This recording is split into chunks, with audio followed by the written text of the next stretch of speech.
How's everyone this morning? Do we have everyone this morning? Yes. Yes. We're peachy. Yeah. Okay, Jay said peachy.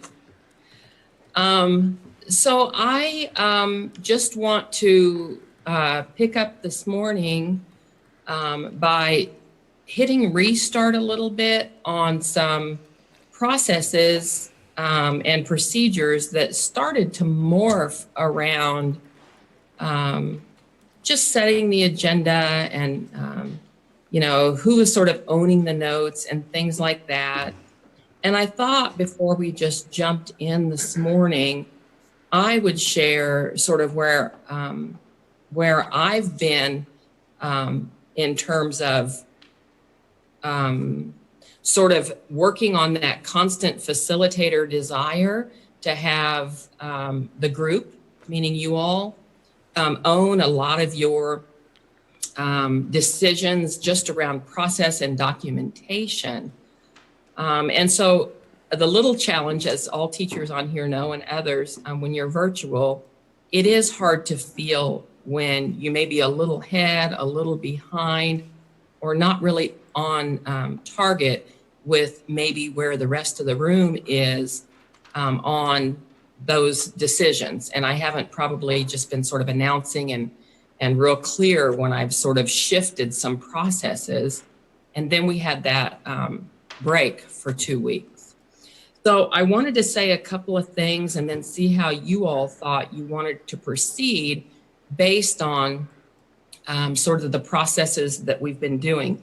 When I first started facilitating with you all in IBB, post training, I tended to just go ahead and pull up an email at the end of every meeting, draft email, and I just started typing in what I thought was on your next agenda. Usually I'd have you guys sort of stimulate my thoughts on that, like, so guys, what's left and where do we want to pick up? And then I would just sort of send that agenda out to Rachel and Jill. Then when we would meet again, I'd pull it back up, or whoever seemed to be active on their screen would pull it up. And we just sort of go from that agenda. A couple things. I feel as though that worked well, but then we had that down 2 weeks and I wasn't in touch with y'all prior to Monday. And then we just, started winging, what do we want to deal with and when? So if someone can just sort of flag, if I were in a room, I'd flip chart, like, how do we want to set the agenda at the end of every day so that people are prepared for the next day? That's one. And again, the more it morphs into someone or within your group or your group owning that, just the better set you are to do your ongoing work, but I can also still own that. So that's one thing. The other process check I wanted to start with this morning was note-taking. So again, if I were facilitating in the room, I tend to really always own that sort of flip chart, the issue statement. What is it, right? Because as your facilitator, I feel like I need to be responsible to make sure that, I'm not having you guys really struggle through that and we really nail it. And then I usually own, so what are your interests? I usually flip chart that. I've been doing it in a Word doc. And then I also, if I were in the room and virtually on a Word doc, I start noting brainstorming your solutions, okay? Then what usually happens with groups is either whoever starts to really take responsibility for crafting language, once you guys are zooming in on a particular brainstorm solution as the solution, and or whoever has the most knowledge, sometimes it's a different person about that topic and can really capture what y'all are saying in notes, or whoever is going to be responsible for doing some homework and bringing back data starts taking notes. That's really where my note taking tends to stop for two reasons. Number one, so that I'm not doing the admin work. And then, if there's sort of screw ups, it's on FMCS. Number two, Generally, we're directed that at the end of sessions, anything you need, we email, and then we usually, if it were flip charts, we would hand them to you or we would destroy them. The nature of our work is confidential, and also none of our work can be used for future arenas. If you were to, take it somewhere else, I couldn't give you any notes I took, right? Even if it was to present to the school board, whatever, even if it were to, in the old days or last year, take to fact finding. So I try not to own all your working notes, just your IBB process notes. So I've tended to kind of identify who are the folks in the room that are kind of doing good notes, or like, when something gets said and I didn't capture it, it's starting to morph into working notes. I've been sort of zoning in on Rachel, a little bit on Jill. The other day, Lindsay did a good job at sort of jumping in and sharing her notes. But I want to hear feedback from you, whether or not you all feel that informalness of me letting go of when you get deep into the working notes, I need to let go of that. Do you want to designate a group note taker? Is it problematic if you don't? Do you think it makes sense that whoever arises to really own that topic on the detailed follow-up notes goes with it? So that's something to think about. Don't need an answer now. So those two things, setting the agenda and sort of your working notes, need to be done within your group. And then the other thing I wanted to say that I tend to, sometimes I notice that I will say, you decided, or what I really mean is you all. You is not one person in the room. I want to make sure, for clarity on my neutrality and my desire to make sure that there's full participation in the room, just know that a lot of times when I say, hey, you said, right? The you is no one person. It's like if I'm with you guys 3 days later and I'm reviewing your interest, and I'll say one of your interests were, I don't remember who put that interest up. Yours is now the group. So when I say you, it's really your group. I'll try to say you all. So I want to clarify that, because sort of in retrospect, last time I felt like I was kind of interacting with fewer people than I normally prefer to. And it was sort of rooted out of who was sort of gathering the notes or referring to their notes. And then also, I just wanted to clarify, when I say you, no matter who I was talking to last, I mean this, you all. So I wanted to clarify those things in terms of process. And then the last thing I'll note is you all put up some ground rules that you brainstorm in your very last training session, or the end of your training session. And the ground rules were really around, what are the values that you're going to make sure you hold on to throughout this process with each other as a group. And I wondered does it make sense at some point for us to just sort of retake a look at those values? I don't feel that there's a need to, if you all don't, but just a reminder that back to our training, are we seeing some violations of ground rules intended or not? What did our notes say about how we deal with that? And then also sort of match it up with, sort of some of the work you did around working styles being different and giving each other a little grace, just around things that are bubbling up around this sort of shift or new information on the economic assumptions that really kind of threw a little bit of a wrench into you guys' really smooth work on economics up to that point. So those were the things I wanted to give space to today before we create an agenda and see where you thought it made sense for us to provide some space like that, if we need to. I think we have an agenda, or at least partially what we kind of put together yesterday for today. Okay. If we want to pull that up, but So yeah. what I had my notes in, and thank you for that, introduction, Stephanie. I think it's good to have reminder about the process and are there things we need to talk about. For notes, I think basically Lindsay and I have been taking them, which I actually kind of like, because I feel like sometimes when I'm talking, I can't take notes, and if she's talking, she probably can't take notes, and then maybe we can just fill in, if I think there's been instances where she's been able to fill in where I have holes and vice versa, but we can talk about if that's like not efficient or there's a better way. The document in our shared Google Drive folder where I took notes about a potential, which we might have solidified at the end of our last meeting a little bit, but it's labeled July 13th agenda. Of course, today is not the 13th, but under Wednesday, I think we did solidify this actually. We talked about it at 9 o'clock, following up on the staff meeting issue, which I believe Dr. Hubbard has information for us, breaking for our compensation team meetings, then doing our team presentations, and then doing a district issue at the end, which I can do the grievance procedure. I think we discussed, or Jill and I did discuss this morning, our health director, Shelby Rebeck, is here today. And we offered that she could come and present information to the group about staff safety issues and updated information from the Johnson County Department of Health. Might make sense to do that after we do the staff meeting issue and before we break into compensation team. That's what I was Yes, thinking. I agree. Okay, let me add that then into our agenda.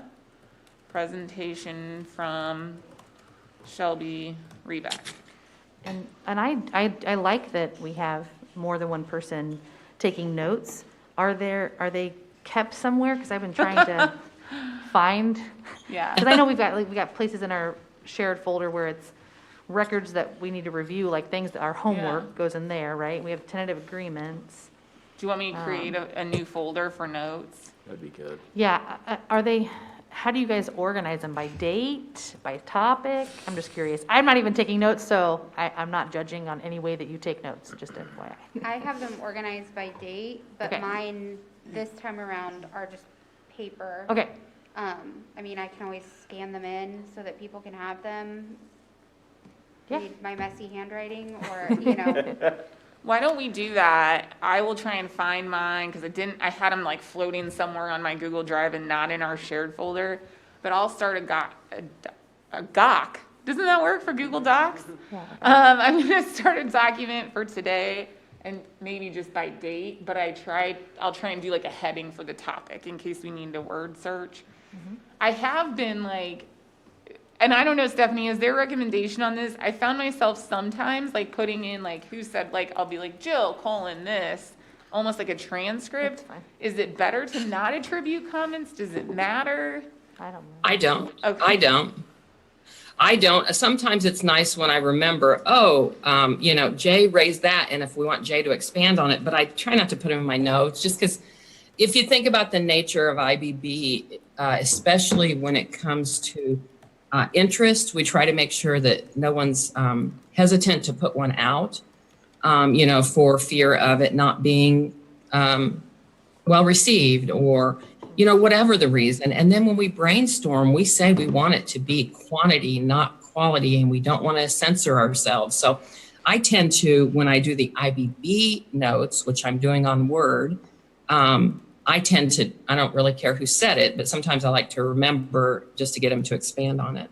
Sure. But let's slow down just a little bit. And I'm going back to that Rachel driver personality. She's already organized, thinking about how to do it, driving Sorry. forward. But let's slow back down to the list that I raised was number 1 on the agenda. And then we'll talk about what you guys are talking about on notes, but on the agenda. So I like that at the end of every meeting, we set the agenda. Does it make sense for, one person to always capture it and place it somewhere and or share it in your first meeting next time? And if so, who shall that be in terms of on agenda? It doesn't necessarily have to be the same person on notes, but whatever you think makes sense on agenda, how do you want to do those at the end of every session? So we have agendas in like a shared Google folder. So I feel like opening it at the end of the session, really anyone can type in it because it's a shared Google Doc. But I think typically Rachel has been typing in the agenda, but as long as we all agree to what the agenda is, it doesn't really matter who types it. And then it's saved in our shared folder. And then at the beginning of each meeting, we have it there ready to go. But you're right. I like having it at the end of the last meeting to prepare for the next.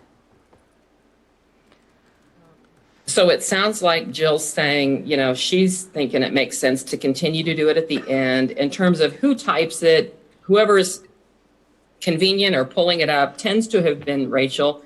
If Rachel's into something else or someone else is already on it, I guess they could pull it up as well. What do others think about that being the way we do agenda? So that at least we know it's the end of the meeting. I won't be typing it, but someone in your group needs to pull it up and type it. Is that acceptable?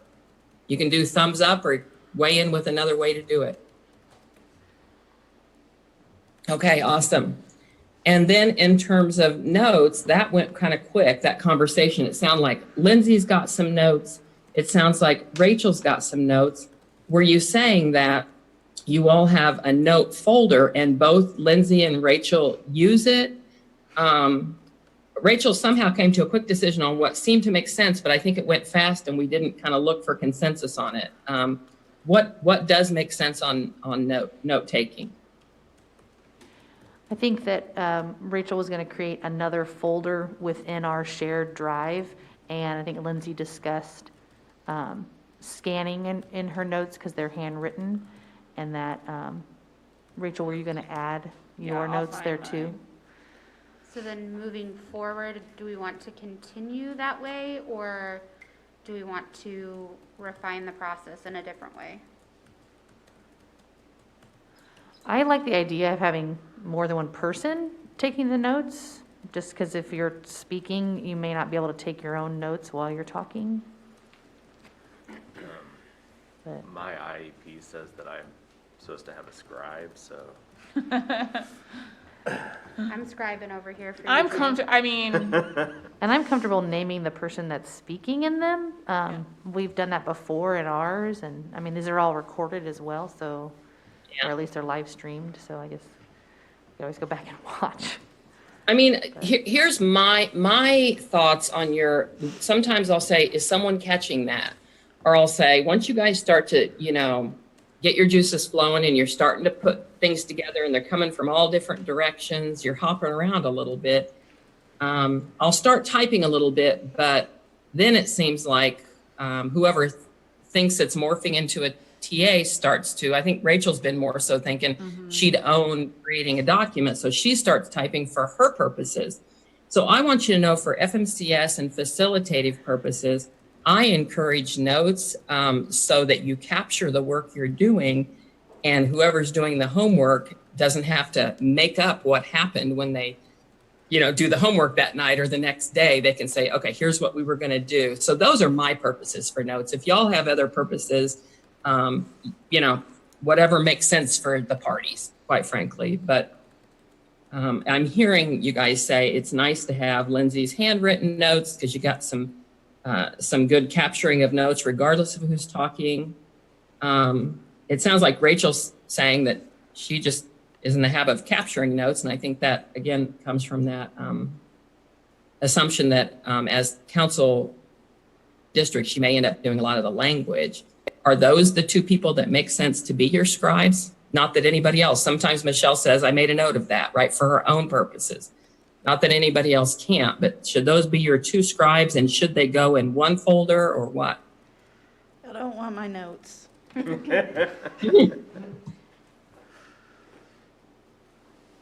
I mean, I guess another option would be to invite, to have someone in who's literally just taking notes, like, I feel very good about the two of you doing it. okay. Yeah, me I'm too. fine. I guess the only question I have is what happens when they don't agree? The notes don't agree. We watch the video. Always like- That's true. I mean, mean- we do have this advantage that these Yeah. videos will be archived too, so we haven't had that in the past, right? Right. Correct. I think we're good then. I mean, I can get on behind that. Yeah. Well, I mean, that is a, that's a good point, not because of any lawyerly or legal concerns, although sometimes in traditional bargaining those are, but because sometimes we even paraphrase what we're hearing in our notes, whether someone, said something, actually meant something, or whether we heard it that way. So I love that you guys have video. It just helps you all, not like I gotcha, but more like what was really said. So in terms of agenda, we've got a decision. In terms of notes, it sounds like it's Rachel and it's Lindsay. And Lindsay will be just scanning hers in, is that right? Yeah, they're handwritten.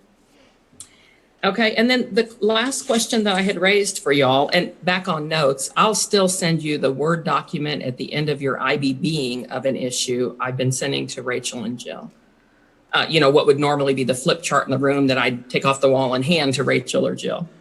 In terms of just ground rules, those ground rule documents you all did in your training, I say documents because I believe you broke into two teams or you did it all together, but you came up with a list of what were the values you wanted to always have as a touchstone for this working group. And I think in training, you flip chart and shared them with each other. I don't know if anybody maintained that, but Rachel, as habitual note taker, It's on the wall. I had sent them out via email. Oh, it's on the wall. Okay. So that doesn't have to be anything we do formal necessarily or as part of the agenda. But if people, when they're breaking or lunch, want to just, glance, and if there's something that feels like it's something you're getting away from and or it's feeling sort of problematic or confusing to you, or if there was even a ground rule that was missing. Someone asked during training, well, could we add one later if it comes up? Right. Well, then, maybe let's have some conversation about that, before or after lunch. That's how I would recommend you maybe deal with ground rules, unless the group feels as though it would make sense to just sort of tick through them together within this agenda. What do you think?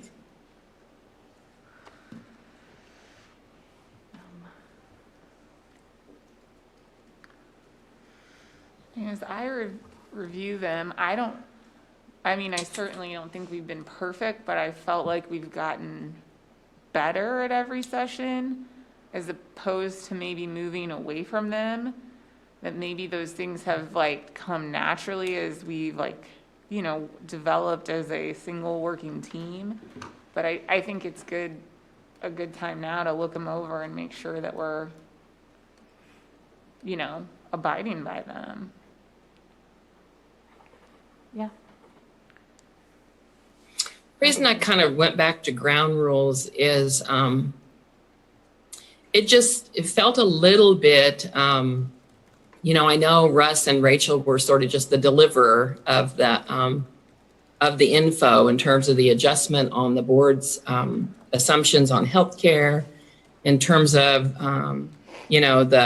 the process that the board wants to follow on funding the SPED positions in this budget cycle, where you all honestly thought you weren't going to have to as a group. And it just felt like, I think that what I couldn't put our finger on a violation of the ground rules by any means, and no intent to it. But I think that people did feel a little bit like, whoa, this is not the way we want to do. This is not the way we agreed to do things, if you will. And maybe we can't capture it in that way. We asked for transparency and high communication for sure, but then it also blurs into, well, is this a change of, I think at one time, someone even said, it feels like we did our work here, and then, someone here went and did work with outside of here. Like, if the association would have went and, met with their membership and come back and changed what we assumed, right? So it started to create some concerns. And again, I don't think there was any intention behind it, but I wanted to give space for just acknowledging that. And it's just gonna be a hard thing we're gonna work through, and we'll revisit later today about where you guys are on that and what makes sense on how you go forward.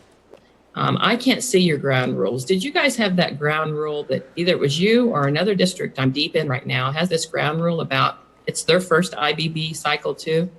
And I think it sounds goofy, but it was something like, give a little grace on screw ups, if you will. Was that on you all's? No, but it probably should have been. I mean, we talked about it. Group. Yeah, go ahead, Jay. I was just saying, we talked about it. It's not like written on our ground rule. I think it's kind of implied. Yeah, I remember that phrase coming up from someone. I don't remember if it was your team or another group that I do instantaneously. Well, it sounds smart, so I probably. So is everyone good? Just go ahead, Jay. Just being silly. I thought we had these somewhere in Yeah, our shared drive, but I can't find it. I don't think we ever put them in the shared drive. I have some that David wrote up as we were speaking, and he emailed them to Rachel and I. So, Do you want to add them? yeah, I'll just add them into like a Google Doc. It is really raining outside. I'm Yeah. sorry, I'm just. It's I here have too. a I was pump in gonna my ask back you. in my basement. Trying to find out if it's raining that much. Okay. Any particular folder to put those in, or just besides our? I don't know. It probably could just float out there. I don't Yeah. know that we have a space for it. Okay. So I'll just title it ground rules.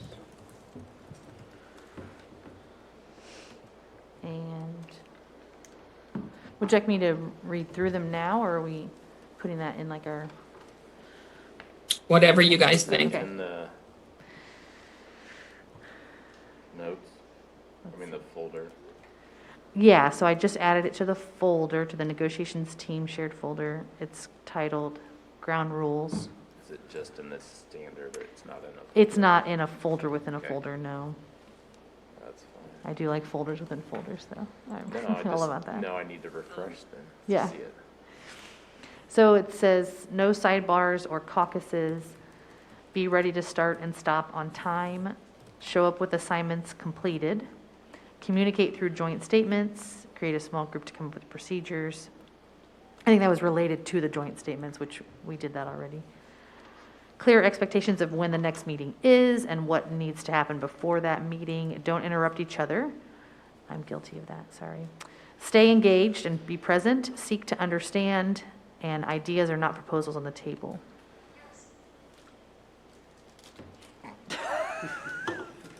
And Surrey said yes. Thank you for agreeing with us here. Is there anything on the wall that's not in that doc, Jill? Oh, yeah, we have them up on the wall too, but they're the same, Yeah, they're the same. yeah. Is there, if there's a need to have any sort of value expressed in those ground rules or guidelines that you didn't do during the training, that now as you're growing as a team, you feel like you want to add to that list, I think that's okay. I clearly remember you guys, it was the end of a session and you said, well, if we have more later, is that okay? Well, sure, as long as there's consensus around what gets added to it. And if not, and this is a good guide for you, we'll just keep on trucking with it.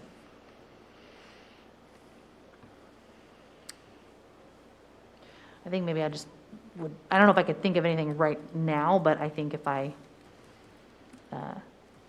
reflect on it throughout the day and evening, that always helps.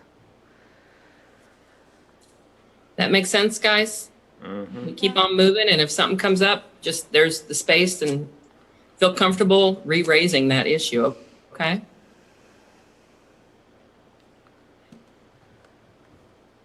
Okay, that's just some stuff I wanted to get, just kind of get our heads around so that we got off to a good start and just sort of a clean slate today as much as we could.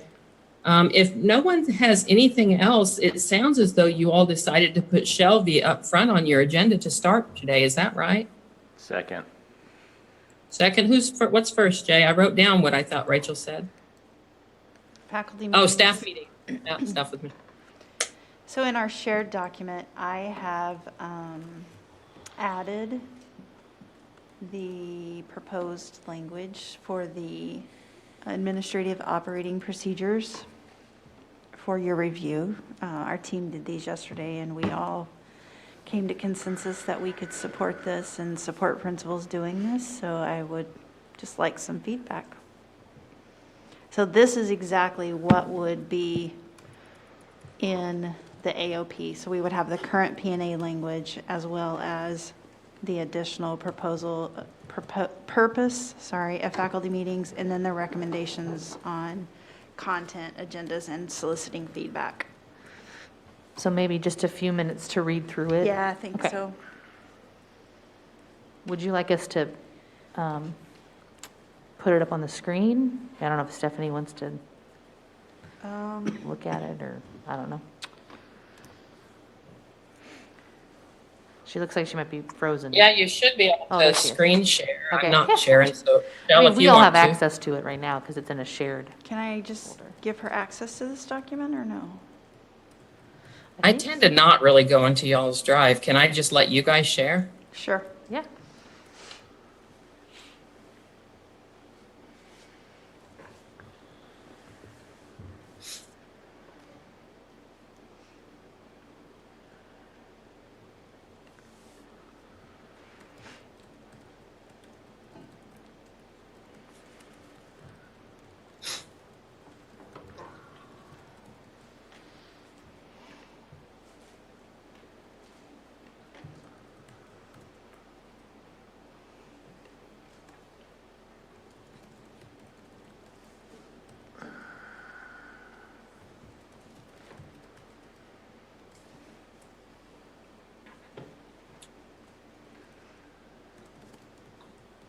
Are you able, or do I need to do anything?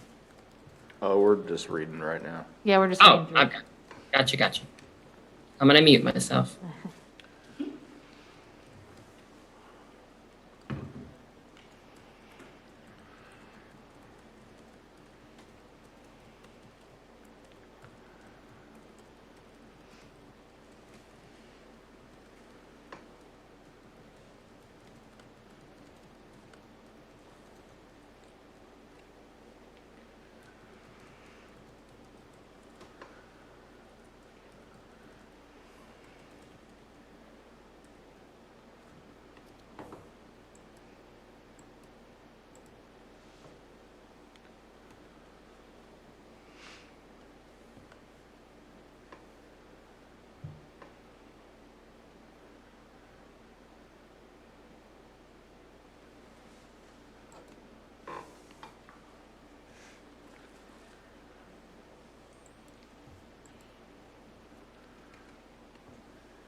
I have, if we're ready, this is Jill. For the feedback section, I think it would be, I think it's important that our association and our building reps be kind of the feedback loop, so that like we can kind of together, it kind of brings us in together, district and association, so that the staff feels like they can give their feedback, and I'm assuming it would be anonymous, and then the building reps would be able to discuss that feedback with the principal. And not that the BLT couldn't also, but I think it's important that our building reps and our association are part of the feedback loop.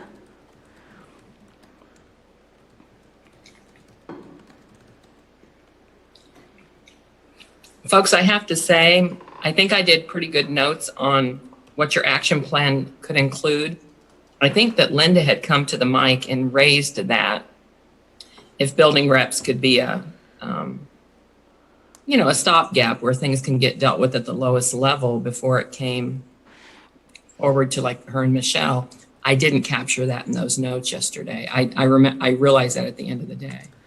But yeah, that's a good point. It's what we're trying to make is that working out issues or, concerns at the lowest level, the local level, the building, and solving those problems, if there are any, within the building.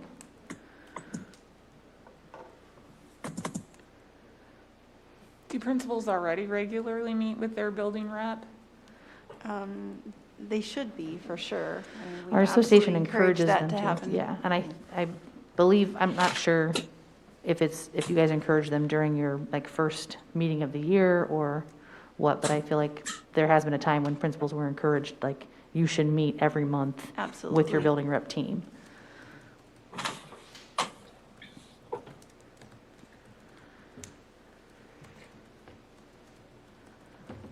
Could survey feedback be just a standing agenda item with those building reps as they meet with their admin and as part of Yes. that feedback loop? Yeah, it could be.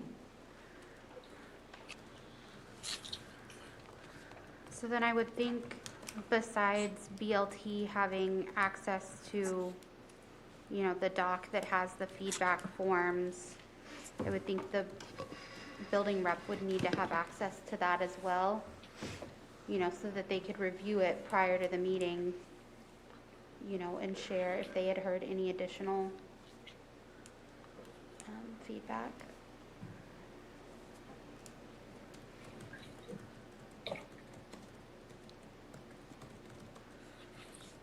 And did we talk about doing the feedback 3 times? Like, We've actually said it would do it after each meeting. I think that's, we did? No, that's Oh, what this on. document says. Oh, okay. I think that was, if I remember right, Jay had suggested, one after meetings just for, how do we feel like this particular meeting went? And then as a growth measure, 2-3 times throughout the year of how do you feel like staff meetings as a whole, to capture the continuity piece.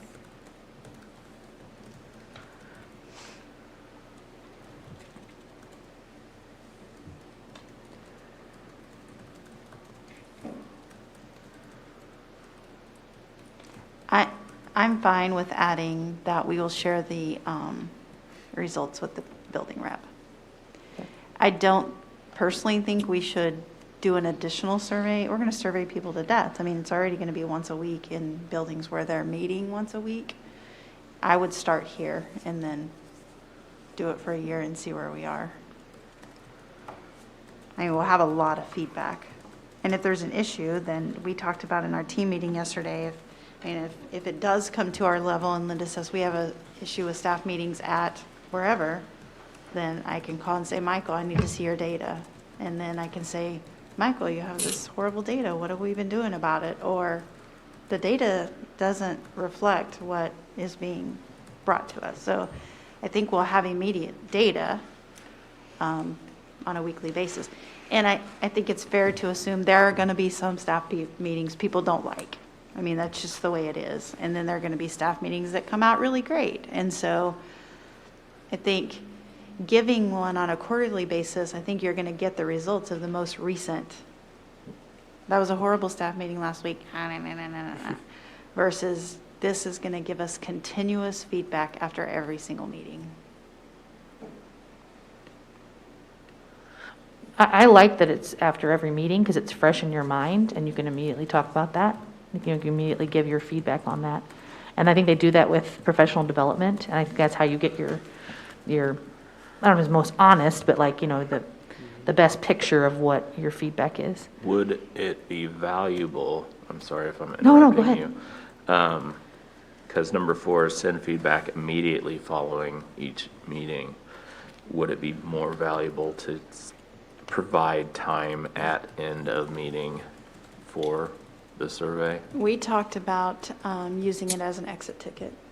Yeah. Saying, it literally is going to take you 1 minute to do Yeah. this. Right. And we originally had it, return it on Thursday, and I said, we don't need to wait that long. I mean, we need to encourage it right at the end of the meeting. Plus, It's Tuesday, I have a faculty meeting. By Thursday, that's long gone, and I'm already planning for the next faculty meeting. And so if people add data over the weekend, that doesn't help me No, adjust my instruction, if you will, for the next one. correct. And so we went back to Wednesday at noon, and that we would encourage it as an exit ticket. And we'll tell principals that when we go through this document with them.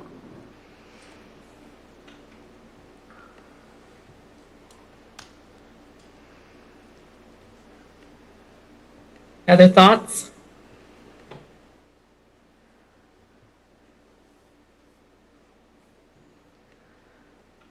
How do we need to write in there somewhere that building reps will be meeting with principals as well? I was This going to add a this- number 6 to just say that the feedback form data would be shared with the building rep. Okay. I don't want to add it here because it's not the, I mean, I can, but. I'm Oh, gonna I have to see what go- you're saying. This is not the real, The real document? Okay. yeah.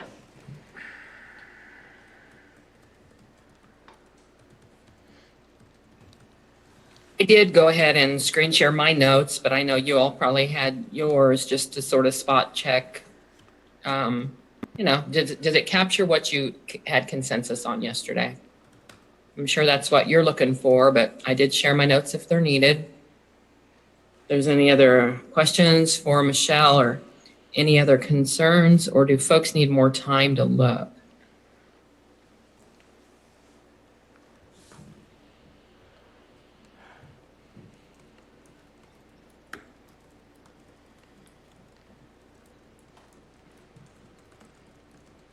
I think my only question then is, what will our team use as kind of our gauge for success? Just if we don't have complaints, or, will we follow up with this? Just because that's one of the things we had talked about. Right, would we need to look at every building's, survey? I see now why it would be good to have like one big survey of the whole bargaining unit, because otherwise we've just got a bunch of little ones that are building specific as they need to be. But yeah, for us to get a good gauge on how it's working.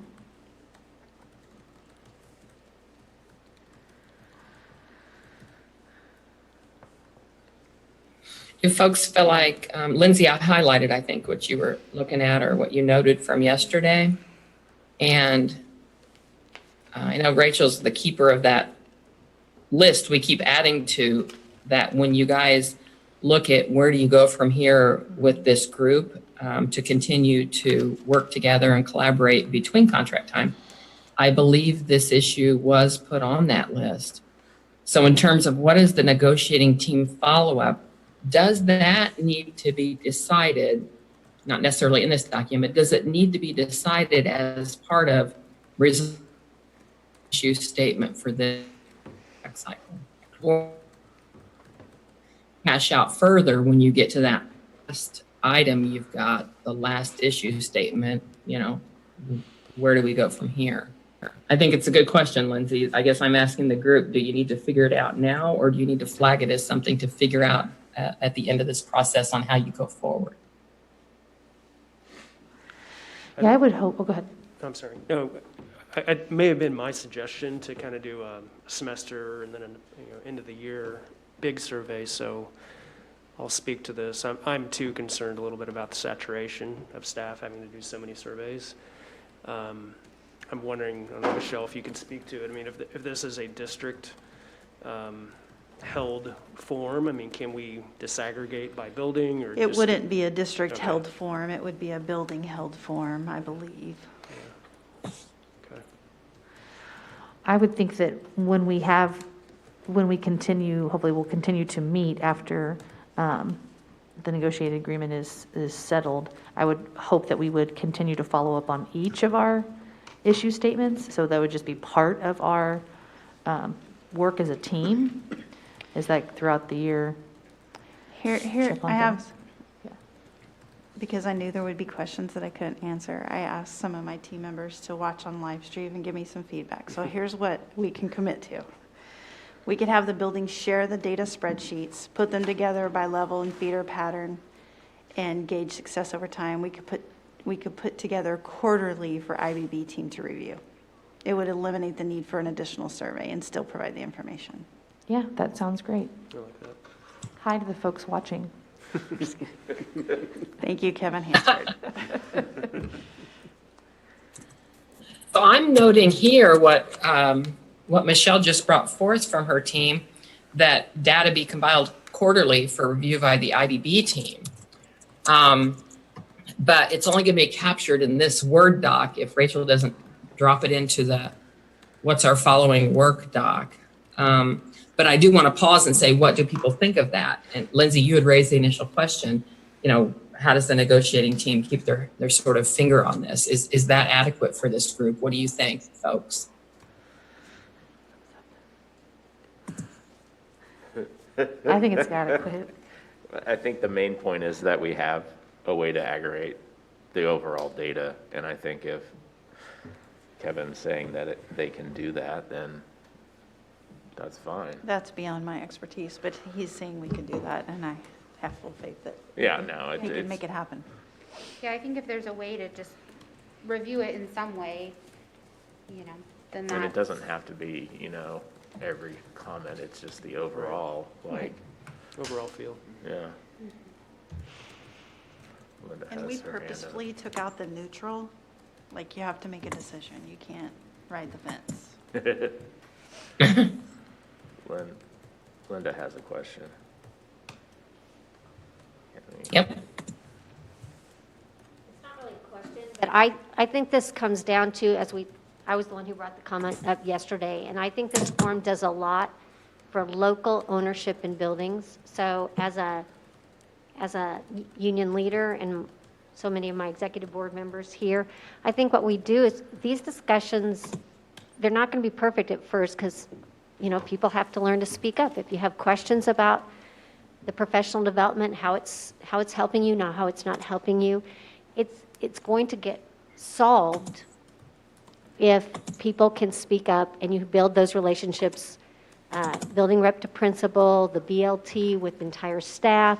And I think the job of the team here is just, if something completely implodes, then maybe step in. But being masterminded, I think it's great for our team to see, okay, this issue is I think this has the potential to really get continual feedback on professional development, get people's voice into, hey, this helped me, or could we do a follow-up on this?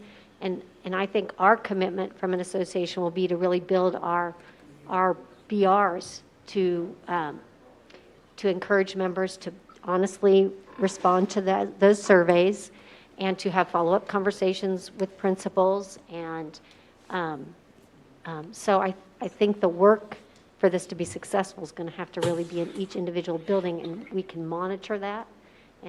But we also have to understand it's not going to be perfect in this fall, especially because things are just going to be crazy. Yeah. I want to also point out something. I didn't really talk about this, but recommendation number 1, because we had kind of talked about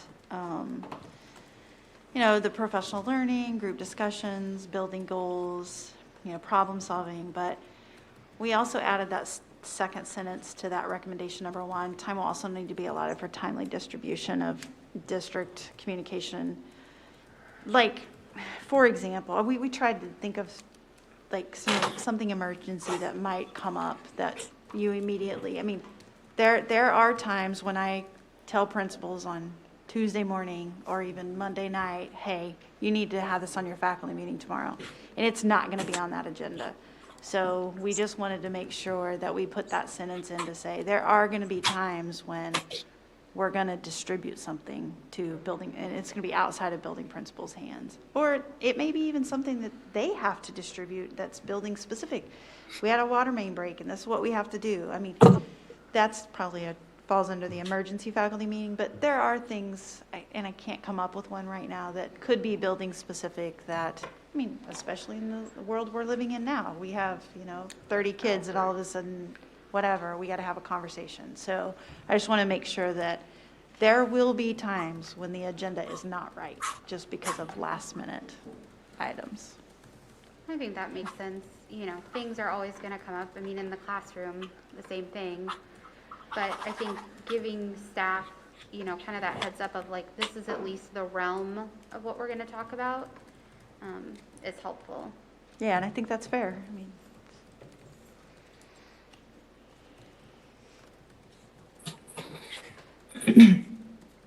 So it sounds as though the document that Michelle's team put together is serving the purpose in terms of capturing you all's intended plan of action here that's on the screen to address this issue statement around staff meetings at this time. I would add, So- Stephanie, plus the addition of that number 6 recommendation of the building reps getting the data. Oh, you're going to do that adjustment, okay. Yeah, we'll do that adjustment. And this survey will be anonymous. Yes. I need to make sure it's set up that way, but absolutely. So guys, just in terms of process check, because you've had maybe 4 or 5 of these now that you've successfully TA'd, you know, whether it be contract language or just a plan of action or MOU. I usually seek consensus on this is the plan that we have to solve it. And then when someone comes back with the written language, I don't do thumbs again. I just go around the room to make sure that everyone's, yes, the language nailed it, right? You've done any adjustments and it nailed it. We don't necessarily have to do thumbs or up or down if the document did it with the 2 changes mentioned. I really just seek the thumbs when we're agreeing to the solution. It is anonymous too, just FYI, so you know. And then I just want to then flag also that I heard you guys say that, you know, the data be put together in a way that the IBB team can review it quarterly. So that's, again, something to consider on the ongoing list we've got about where you go between contract cycles. So I think this issue is done. Is there any wrap up or tying loose ends around this issue, guys, or are you done with it? So if we look at the TA that Rachel had started last time, I think we probably need to add, you know, just some of the small details that we talked about today on it. It's in the TA folder, if people want to look at it. Oh. Number 7. I'm going to close what's on my screen real quick, guys. Unless anyone needs me to leave this up. Are we done with this? I think we're good. Okay, I'm going to go ahead and, as usual, send those final Word docs to you and Rachel. I don't know that you ever use them, but I just hand them off to you like they're flip charts. And I think I never sent you the calendar one or the BLT one, so I'll do that while you all are looking at the TA.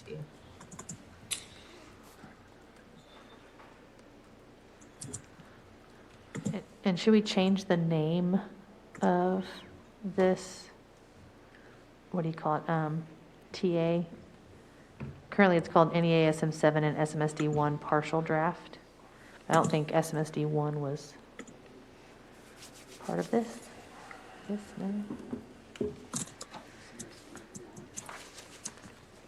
We can fix that. Isn't SMST1 about getting Professional enough development, yeah. time for professional development? Yep. Mhm.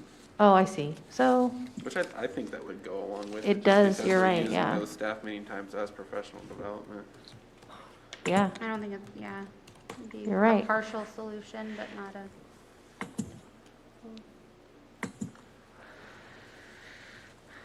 I see. That's why it says partial. I think that I was thinking the partial, I don't know, had to go with the word draft or something. She just renamed it. Hmm? She just renamed it. It was draft. Perfect. Looks great.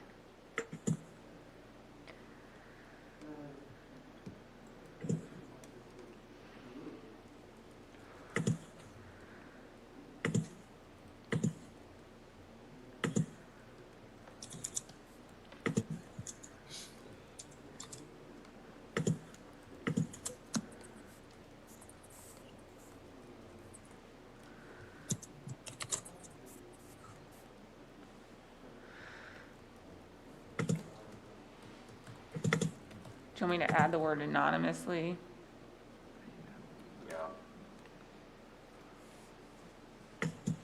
I'm going to take a quick bathroom break. I don't know if anyone else wants to do that now. I'm with you. Okay.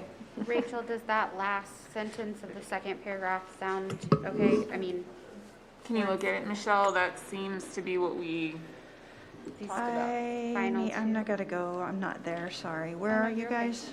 Here, I can show you on my computer. Just these last two that I've highlighted. we're just finalizing the TA, Stephanie. I think you should be able to access it in our shared Google Here's folder. what we added. Make sure we. Yeah, I add really don't building need to, as long as you guys have a handle on your Okay. docs, that's. as well. So if you guys look in our chat box, this is what we actually added. Okay. I don't, where's the chat? Okay. Does that work?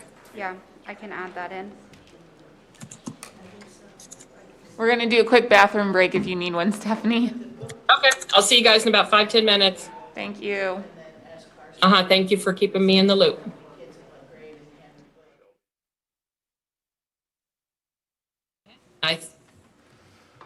I think that sounds like Lindsay was doing some wordsmithing on the TA that Rachel started. Does there need to be a look at that and a finalization of that? I had copied what Michelle had sent us. I don't know if everybody wants to look. It's just the last two sentences of the second paragraph, and then the third paragraph is only one sentence. If people want to look at that and see if that makes sense, and that's what we agreed to.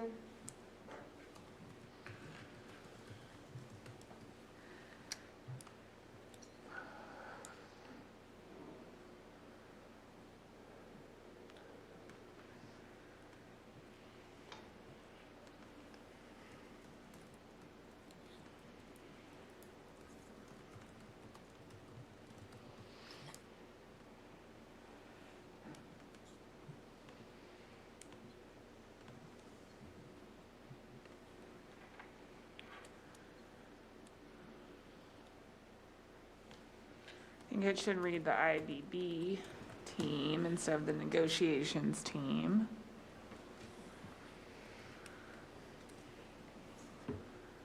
Are we developing that? I guess is my question, or who's developing the survey? Developing, it's already developed. It's in that link. Okay, so maybe we should just say, should we say a feedback loop has been developed? Because I don't think we're developing. A That makes feedback sense. loop has been developed? Yep. Okay.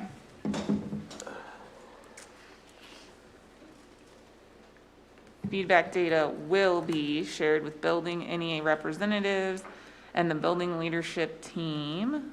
I'll do BLT weekly. Okay. On the feedback loop, the survey asked if you were, I think, classified or certified. Is that right?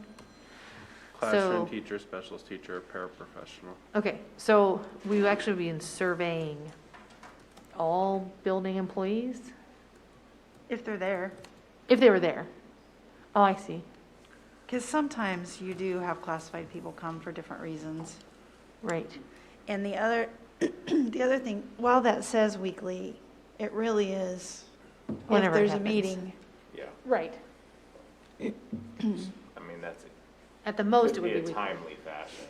I mean, assuming that there is a meeting that week, yeah. Should we just say, will be shared with NEA representatives and the BLT following staff meetings? Yes. Yes. And I'm going to change that in our document too.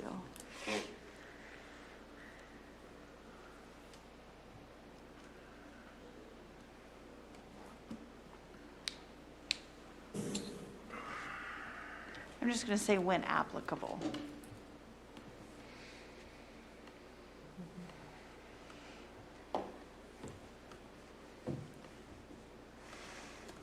And then this last one, would it just be compiled quarterly or compiled quarterly in feeder patterns? I for just say review? compiled feeder. I would just do, I just know you had said, I thought you had said something. We about can do it by feeder and by, just, I mean, I don't know. I if don't know it how much makes detail you it- want in If it's there. necessary to differentiate or not. I'd just say compiled quarterly.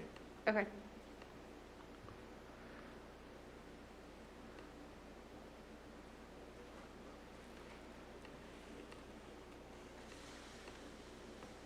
Jill, Rachel, remind me, do you guys print your TAs in paper and sign off when you reach them? I don't remember what you had processed, what you were they're doing a signing few them weeks ago. electronically. Yeah, Jay helped us out Okay. to sign them electronically.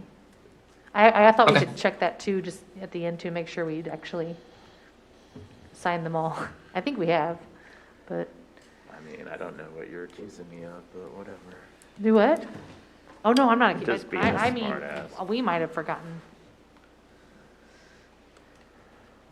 So do we need to gain consent on this, or are we at a point where we don't, or we're not ready to? I guess we're just checking to make sure, does anyone think that the language does not accurately reflect our thumbs up agreement? And if no one has concerns, then I think we're ready to let Jay prep it for signature. Yep, that's exactly right. As you all process with or without me, what you're really looking at is the TA ready to sign, right? Versus seeking consensus every step. You just got your consensus on your intent. Now is it ready to sign? Yeah. I think so.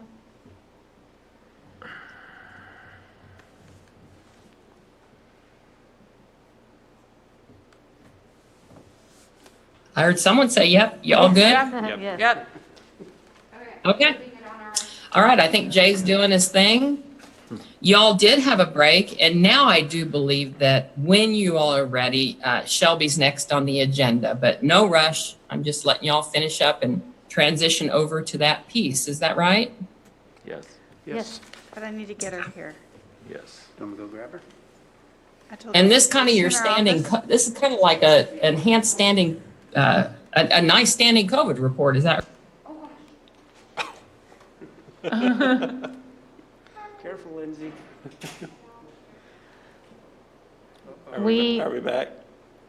we lost you for a second, but we got you back. Now you've done it. Stephanie, can you say something to make sure that we have you back? Yes. Okay, Hello? good, okay. See, I didn't ruin anything.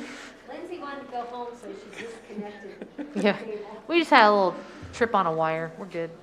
Okay, no problem. I'm gonna mute here. I'm sure that Michelle or whoever has invited Lindsay can give her proper intros, and I'm gonna go ahead and go on mute and just listen in, okay? Yep. Yeah, exactly.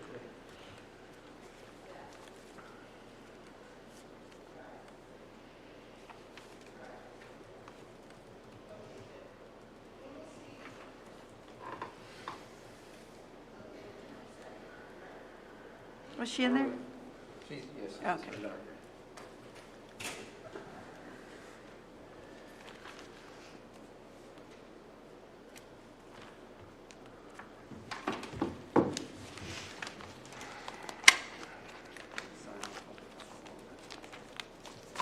On your number one? I think it was a partial, I don't know if it was a full. Hello. Hi, Shelby. There's a microphone right. On the table. So for those of Should we you get who her don't know Shelby, this is Shelby Reback. And she is going to give us some health updates regarding COVID.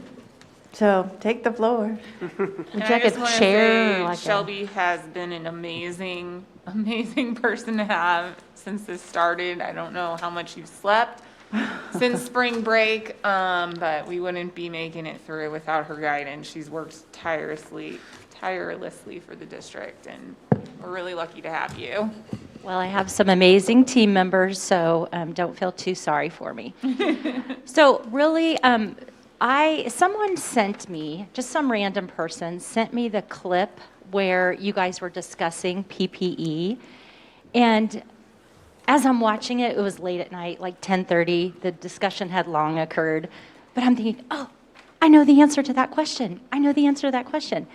So I really just wanted to give you guys some time to ask me the questions that are still lingering. Now, I want to preface this with the caveat that any of my answers could change at any given moment. So if you guys have questions for me, please ask. Shelby, I'm assuming you know this, but I just always like no surprises that you are being live streamed. Okay. Okay. That's why I asked if you wanted a chair or something, or if you want to. A chair would be awesome. Yeah. Okay. Oh, he's given up his chair for me. What a friend. This guy's helping to keep me sane, for sure. Do you guys want Shelby to move here so that the camera is not her back? Do we think that's important from the live stream? live stream is. The live stream's there, so Oh, you got her. Stephanie has the opposite view of what the live stream has. Perfect. He gave me a thumbs up. Okay. Yeah, I can get started. I'm trying to go back to some notes that we might have taken. I probably should add that we're continuing to work from a human resources perspective on an FAQ. It is not yet ready. It's very challenging to try to develop, concise responses to some very complicated questions. So I don't know that will be ready today or tomorrow. We're continuing to work on it, but when we complete it, we obviously can bring that back to the team. It wouldn't be something where we would say, oh, well, negotiations are over, so now we've discussed that we would share that and have it be something that the association could share in us distributing, even with your logo on it. So I don't want you to think that that's out of sight, but I did want you to know that it's just not ready yet, despite our very, very best efforts. But certainly I think Shelby is very up to date and ready to go on safety precaution type questions. And I would say, Michelle, I sent you yesterday my kind of FAQ, although there were really no questions on there. There was just sections. I did get that, And but I haven't forwarded You that. are free to share that with anyone. Just everyone needs to understand this is the information that I know as of the time I'm writing it. 2 hours from now, I could find out something. And literally today at 3 o'clock with the governor speaking, we could find out lots of different stuff. So. Say 5 hours from now. Yeah. One of our first questions was asking about what process and procedures will the district use for those who are high risk? I mean, if somebody is high risk or their family members are high risk, how do we go about determining that and then moving from there? So I will answer that from a health perspective. The family and their family physician are the ones to determine high risk versus not. We could have some high risk students that their doctor says, you know what? Yes, this kid has that diagnosis, but man, they're doing so good right now. I'm okay with them attending school. And every physician and family is going to be weighing those benefits and risk. Sometimes the health takes a secondary seat to their social emotional well-being. So, those are some of the things that I think the physicians and the families, they're going to be letting us know. Certainly, if we have concerns, we will discuss those with the family. Maybe they need a little more knowledge to be able to make a good decision, kind of thing. Right. From a staff standpoint, I would echo what I just said. That's going to be between the staff member and their physician, but certainly as an adult, that person can maybe even override their physician a little bit. And certainly we will work with all staff members to put appropriate safety measures, so a safe work plan in place for them. So say I'm a staff member who has diabetes, but I really want to come to school. My diabetes is well controlled. I feel like I can do this. My physician kind of says, ooh, I don't know. But as a staff member, I think I got this. But maybe I need a little extra space. So, maybe we can bring some tables in to make sure those students can't come right up on me. Or maybe I want to wear a mask and a face shield all day as I teach. I mean, God, I can't imagine anyone wanting to do that.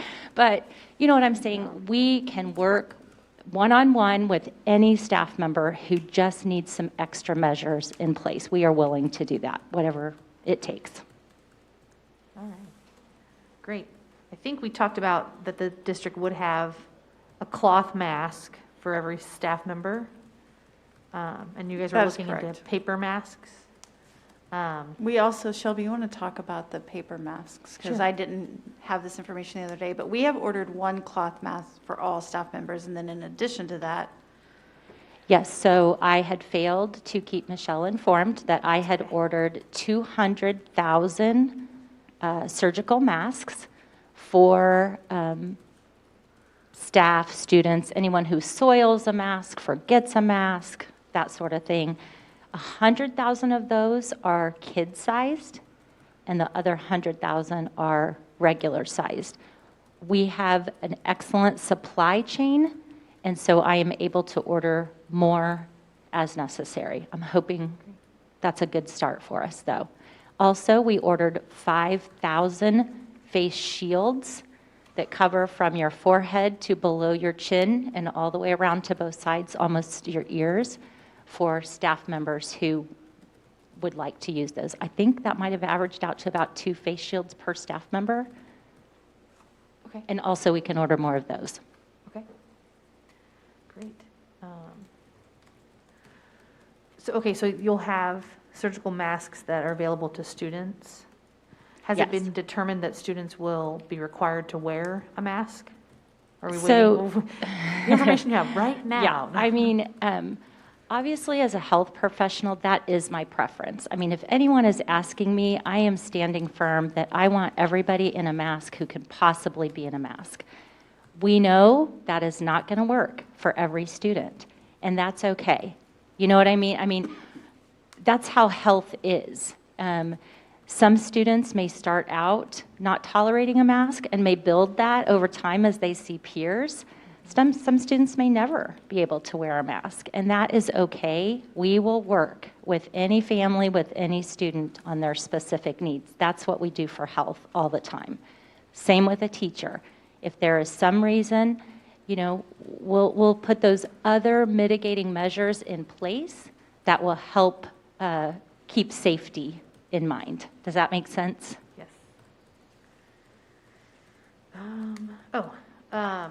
I think we talked about there would be a hand sanitizer station in every room. that is my understanding. Mine as well. Okay.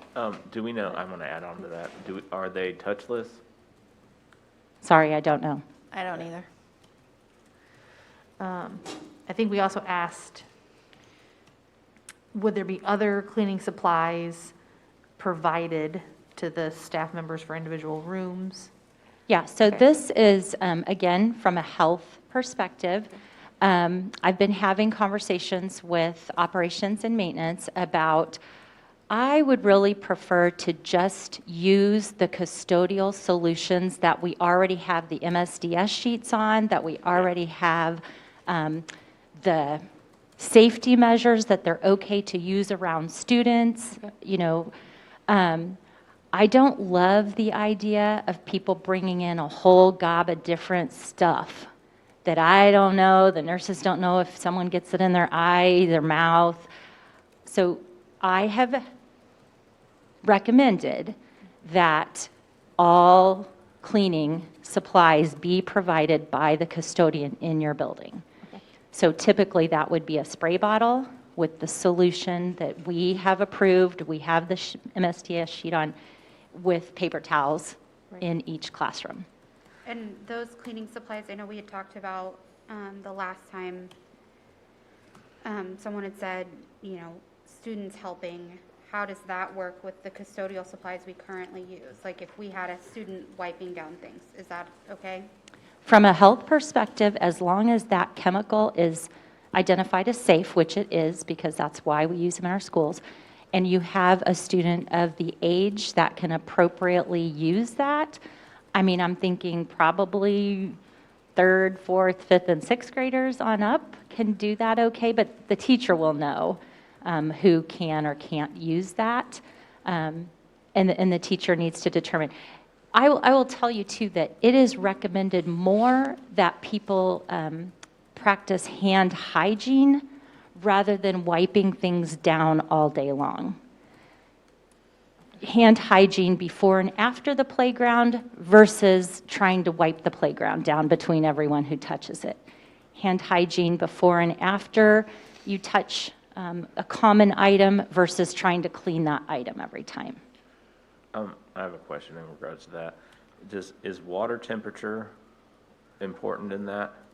With COVID, no. What I know right now today is that it is the soap and the friction, just like with other viruses, that dissolves that outer coating and washes it away. Okay. And then do we have some sort of, I know because this is something I thought about, some sort of visual cue for students on appropriate amount of time? Because I'm thinking, our primary kids, 20 seconds, we all know what they think 20 seconds is. There's a ton of songs out there. Do you want me to? No. I do think there are some,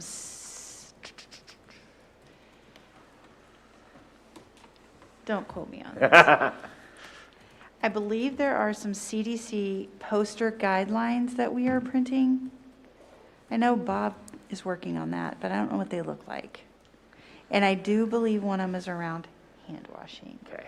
And social distancing and all those things you would think, keeping 6 feet and not touching others. And I saw a picture of them, but it's been several weeks ago. But I do believe we are printing those standard for every building. What's your thoughts on hand dryers versus paper towels?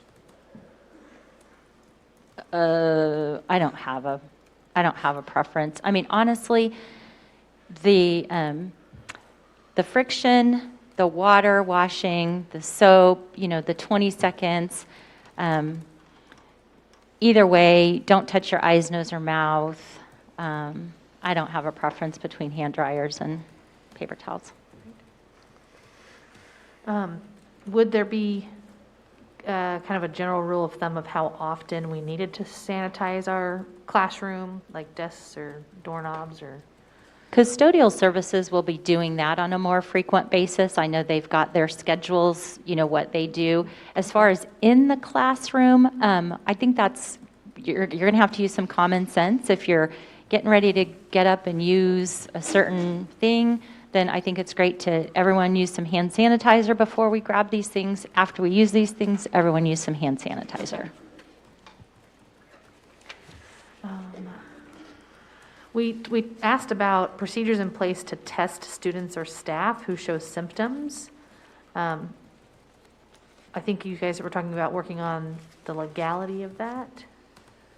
Like if we show symptoms, We don't have an ability to Okay. test right now, is my understanding. Yeah, so I'm going to tell you there's really two problems with this. First of all is the personal protective equipment that's required to administer a test, the N95 masks. In order to have an N95, you have to have a program which involves fit testing and involves the cleaning, the UV cleaning of that. Obviously, very expensive equipment. The school districts don't own it, and the county health department has let us know that they do not have the capacity to help the school districts with that. So therefore, then the second part of that is the tests themselves. We don't have a program here in Johnson County right now for testing younger kids. I believe it's 12 and up that the county will test for. So the county, I say we, but the county is in conversations with the pediatric associations here in the area to see how we can get a more robust testing program for our youth. I think the majority of staff members that I've heard from are concerned about not doing temperature checks. Okay, one thing I want to say before we go to temperature checks, testing is a moment in time. So say 4 days ago, I was exposed to COVID, and I go in today, I could test negative today, and so everyone's like, oh, yay, I'm going to go to school. 2 days from now, I could come up positive. So really the quarantine measures are the safer measures than relying on a test result. Okay, I wanted to say that. And then temperature checks, yes. So currently in Johnson County, 43% of positive COVID cases run a fever. I mean, if you're talking about testing, how many staff do we have? 3,900? 3,900 people, and I'm going to get less than half who run a fever. You have to think about feasibility there. You have to think about the measure of return you're getting from that. So I just don't think, and pediatrics, they even run a fever less than adults do. So I agree with the county on that. The county has told all 6 school districts that they do not support temperature checks in our schools. Now, I will tell you what we do support is putting out a self-assessment, educating our parents, educating our students, and educating our staff that, hey, keep an eye for these symptoms. If you don't feel well, do not come to work. Keep an eye on your temperature. But I think that self-assessment, that's what we do in non-COVID times. People monitor themselves. So I think with the education, I think we can get through that. Right. And I think we've had questions on if you are exposed at work, you would quarantine, and then if you actually couldn't work from home virtually at that time, would that be workman's comp? We don't know. So we don't, okay. Okay.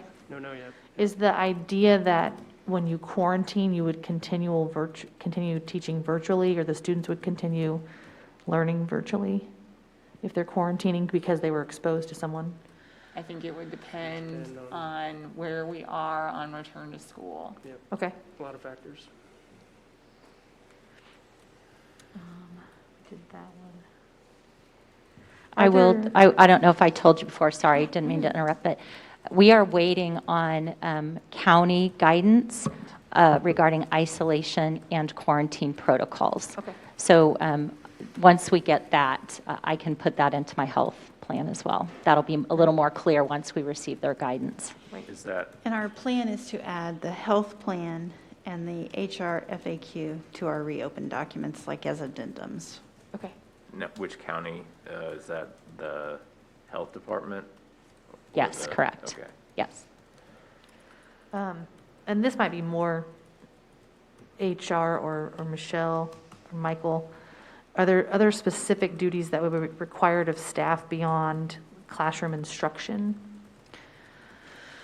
I mean, monitoring in different areas, I guess? Like if it was between class times? I think, that's always right. Supervision between classes before and after school, I think are still obviously going to be, but I can't speak to that specifically right now. I think that's going to depend on building size, the number of staff available, number of kids present. Right. But I don't think it would be outside of normal supervision expectations. Okay. Mike, I would you agree. add anything to that? Yeah, 100%. Does anyone else have other, like, unanswered? Yeah. Because So I've read Linda? in different plans, and I think I get them all confused between Shawnee Mission, reading the state plan. But I know I read in the state plan, you want kids to wash their hands every hour. You're talking wash your hands or hand sanitize before and after. I teach in a high school. I think of our high schools, our middle schools.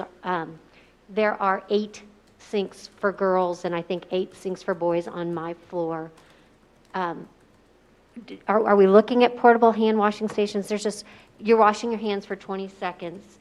That means if we block off half the sinks in that bathroom, as they suggest for social distancing, you can, do the math. How many kids can use those restrooms? And I know we have to let kids go. We'll let kids go during class time and whatever, but I still don't think that's, normally when we're not in a pandemic situation, there are long lines for people to use the restrooms. And my fear is because kids want to get to class or just whatever, they won't wash their hands that long. I also have concerns that we don't have enough soap dispensers in our bathrooms because we run out midday quite frequently. So that's just that's in my mind because that's my reality, and I have people that I work with that point that out to me as well. So Linda, I will share with you that the other night, I swear I had a dream that the way we got through the hand washing was that it was like a tag team. So, you have your passing period, everyone comes into class and the teacher says, okay, student A, go wash your hands, you come back, then it's you, then it's you, then it's you, all day long, it is this, go wash your hands, go wash your hands, go wash your hands kind of thing. And then part of this is personal responsibility. I agree with what you said.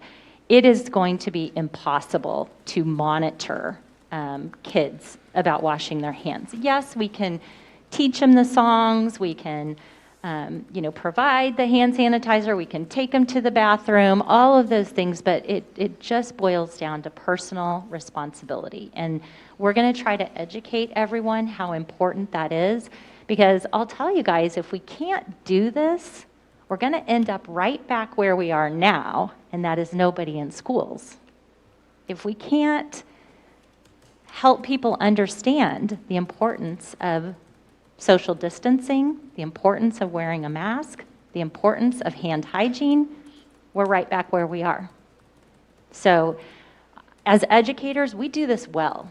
We educate people real well. I think our teachers, they probably got it already. They already know.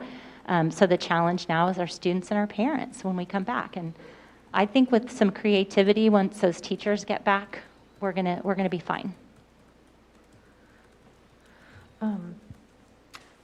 One more thing, I don't know that I had this on our last questions, but can you speak to anything about updated like air filtration or circulation within the buildings?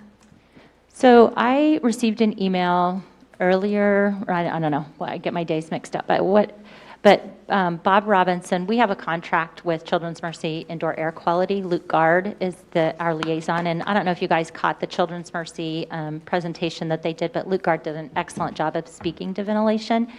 And so I believe there were 8 recommendations for schools that came from Luke Gard, and Bob emailed me, Shelby, here's what we're doing from that list of recommendations.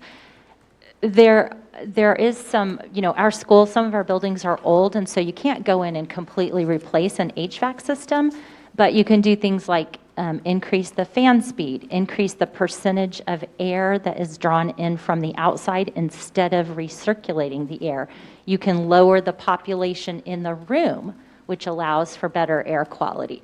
So we are doing, as I read what Luke recommended and as I read what Bob was doing, we are doing every single thing that we are able to do without like physically replacing HVAC systems. Okay.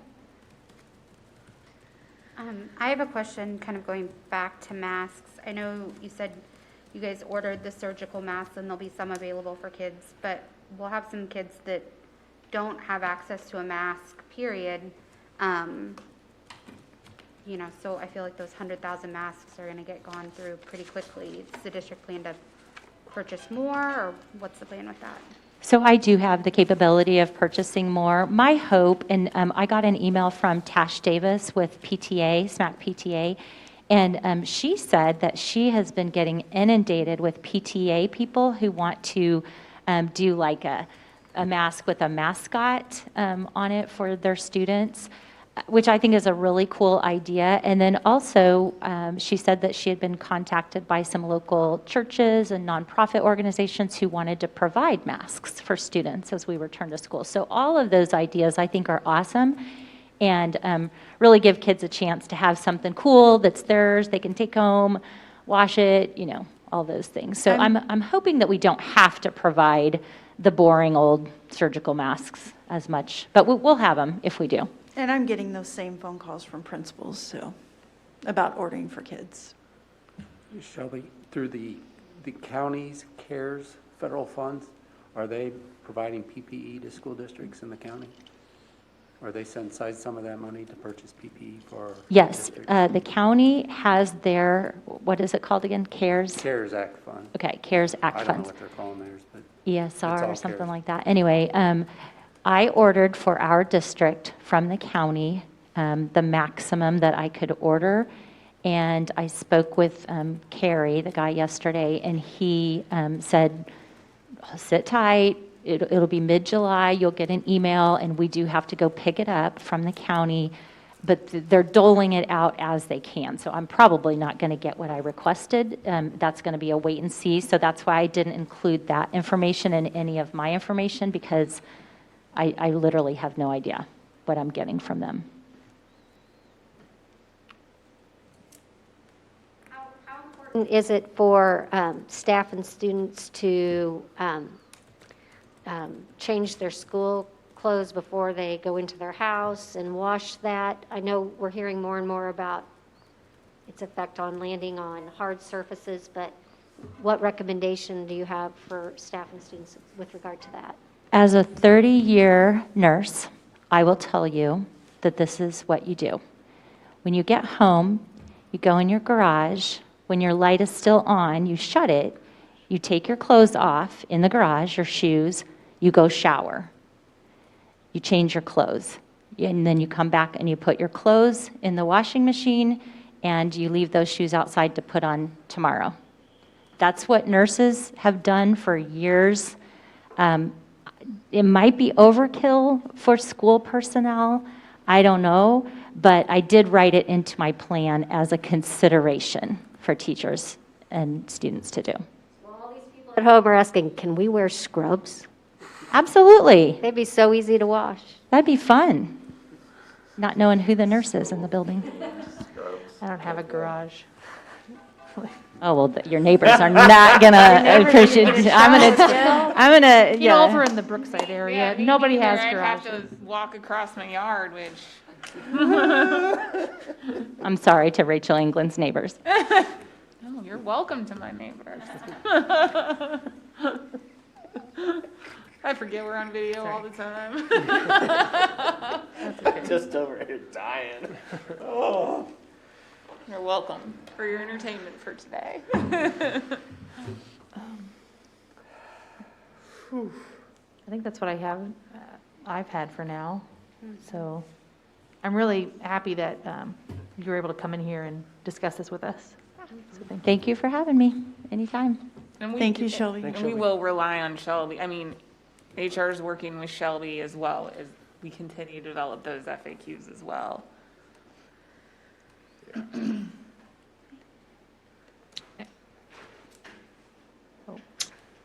Hey, thank you, Shelby and everyone. Sounds like it was some good info, and folks got questions answered. So the next thing we have on our agenda, I believe, is I think it was to see if we're ready to break down into your comp or into your economic teams, but do folks need a break, and or how do you want to time this with lunch? What do people think? And then it sounded as though you would perhaps come back today and do your small group presentations. Is that what makes sense at this point? Just flagging for you, I think you guys said the grievance procedure that needs to be IBB'd was something that was perhaps listed on the agenda, but I'm not real clear when that makes sense. What do others think? I think I want to have a small discussion about our assumptions and with regards to economics. But I think, let's see, it's 10:48. I think we were talking about having an hour with our teams. So that would push us a little bit past our usual lunch break time. I think we'd be able to come back. We could have time to come back and do a presentation on our budgets, but also IBB something. Yeah, maybe on how just play efficient it we by are. ear, meet, break for lunch. If we need to meet a little bit after lunch, we can. And Stephanie, I can text you so you're not hanging on, or Jill can text you so you know when we're coming back for the presentations. I think it's important not to be Okay. like starving when you're trying to work through these things, though. So it sounds as though, Jill, were you saying maybe just sort of do a check back in terms of where did we kind of leave assumptions? Maybe some clarifying questions or concerns around that before you break into teams and lunch? Yes. Or were you suggesting maybe teams do a little time? Okay. Do folks think that's a good recommendation? You want to go ahead and go with that assumptions conversation, then break for lunch and teamwork? Sounds great. That works for me. And yeah, I hadn't logged into my laptop for 14 days. Amazing. When I had that surgery. And so when I logged in Monday morning, it had all kinds of updates. I being called on to change my password on my OneDrive. And I ended up losing one of our assumption documents, but I think we recaptured one. And I also sort of rewatched, I don't know if anybody else does this. It's the first time I did it. I rewatched Russ's presentation late last night, just to make sure I was understanding and hearing sort of what he and Rachel were sharing. But what I'm pulling up, and I'm going to screen share right now, I think I at some point sent to Jill and Rachel, and it's sort of the assumption document we tried to re-piece together. And when you sent that to us, I went ahead and put it in a Google Doc and put it in our, it's in our tentative agreement folder, but then there's a folder called flip chart notes. So if Well, people does just it wanted- make more sense for you to screen share what everyone else has and we'll work from that document versus me trying to work from a document that is different than what you all have in your drive? Well, it's the same one that you I mean, you know, I emailed can to lead us. the conversation. But I think. I mean, I could facilitate the conversation, but Yeah. if you want to share, Rachel. That's true. I mean, because if we screen share this, whatever we write in it is saved in our Google Doc, which is shared as opposed to the Microsoft Word. Okay, yeah, we can do that. Right. Okay. Okay. So I'll do that.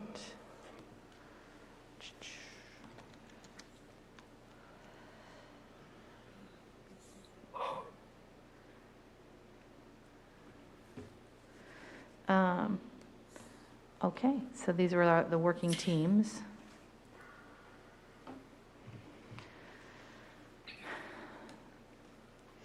So I think Okay. some of yesterday Monday, was a feeling of, that the Board of Education kind of through Rachel was maybe giving their bottom line in a sense, saying that like, what I heard, what I felt was that they wanted it to be 7.8% increase on health insurance, and they wanted to have 1.3 million in the budget set aside for hiring sped teachers. And it seemed as though that was like, if that doesn't happen, they may not agree to, you know, the agreement, the budget. And so that just kind of felt like it was like a bottom line, which doesn't seem, that's not how an IBB process is supposed to go. So those were kind of my takebacks of Monday. And also the benefits committee hasn't met yet, and I know that that's a big part of the process because whatever CBIZ says is the increase, that it doesn't have to be a full percent increase for all plans. It can be spread out over different plans, and you know, they play a big role, I think, benefits committee does, and they haven't met yet. I'm not saying that we can't come to an agreement on economics until they meet, but I just think it's important to know that they need to meet, because that could change, you know, what the healthcare increase ends up being.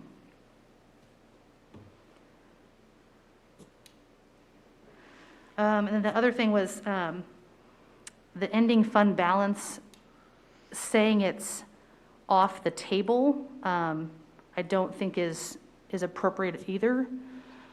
And not saying that we're going to throw in 18 million into our agreed upon assumption and now we've got like, you know, 18 million to play with. I just mean that we did have a surplus of 5 million this year, and I think that does need to be thought about and considered when we are doing our budgets. which I know you have that on the assumption list, so. I think for me, Monday, the budget conversation felt more like traditional bargaining of, the board's team coming in and saying, this is what needs to be done with the money, versus, I felt like we went through and prioritized previously. Monday didn't feel like IBB. Stephanie, I just want to throw this out there, and I recall when we started talking about money, you asking a question like, has the board come out and said that they have a number or a percentage, or I don't remember what your actual question was, and none of us said anything, and I think I don't disagree with you that it felt more like traditional bargaining, but I think it's because it's what we know. And I think that, and I've said this, I said to Rachel, I said, I wish we would have known that question was coming, and I wish we would have been prepared to answer it, because I think we were all looking at each other like, what do we say? We don't know what to say, because it's new for all of us, right?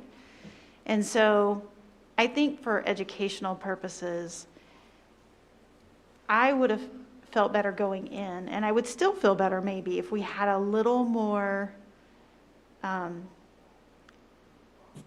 let me back up and say, I think that the IBB process has worked amazing for some of these other issues we've had, staff meetings, BLT, all those things that we couldn't come to agreement on previously that I feel like we've made really great progress on.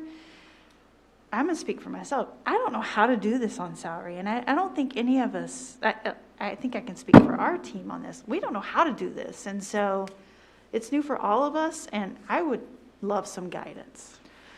I also wonder if it would be helpful to have a board member in here, like Linda is, or even someday maybe a board member on the team, or because that's kind of feels like the guidance maybe.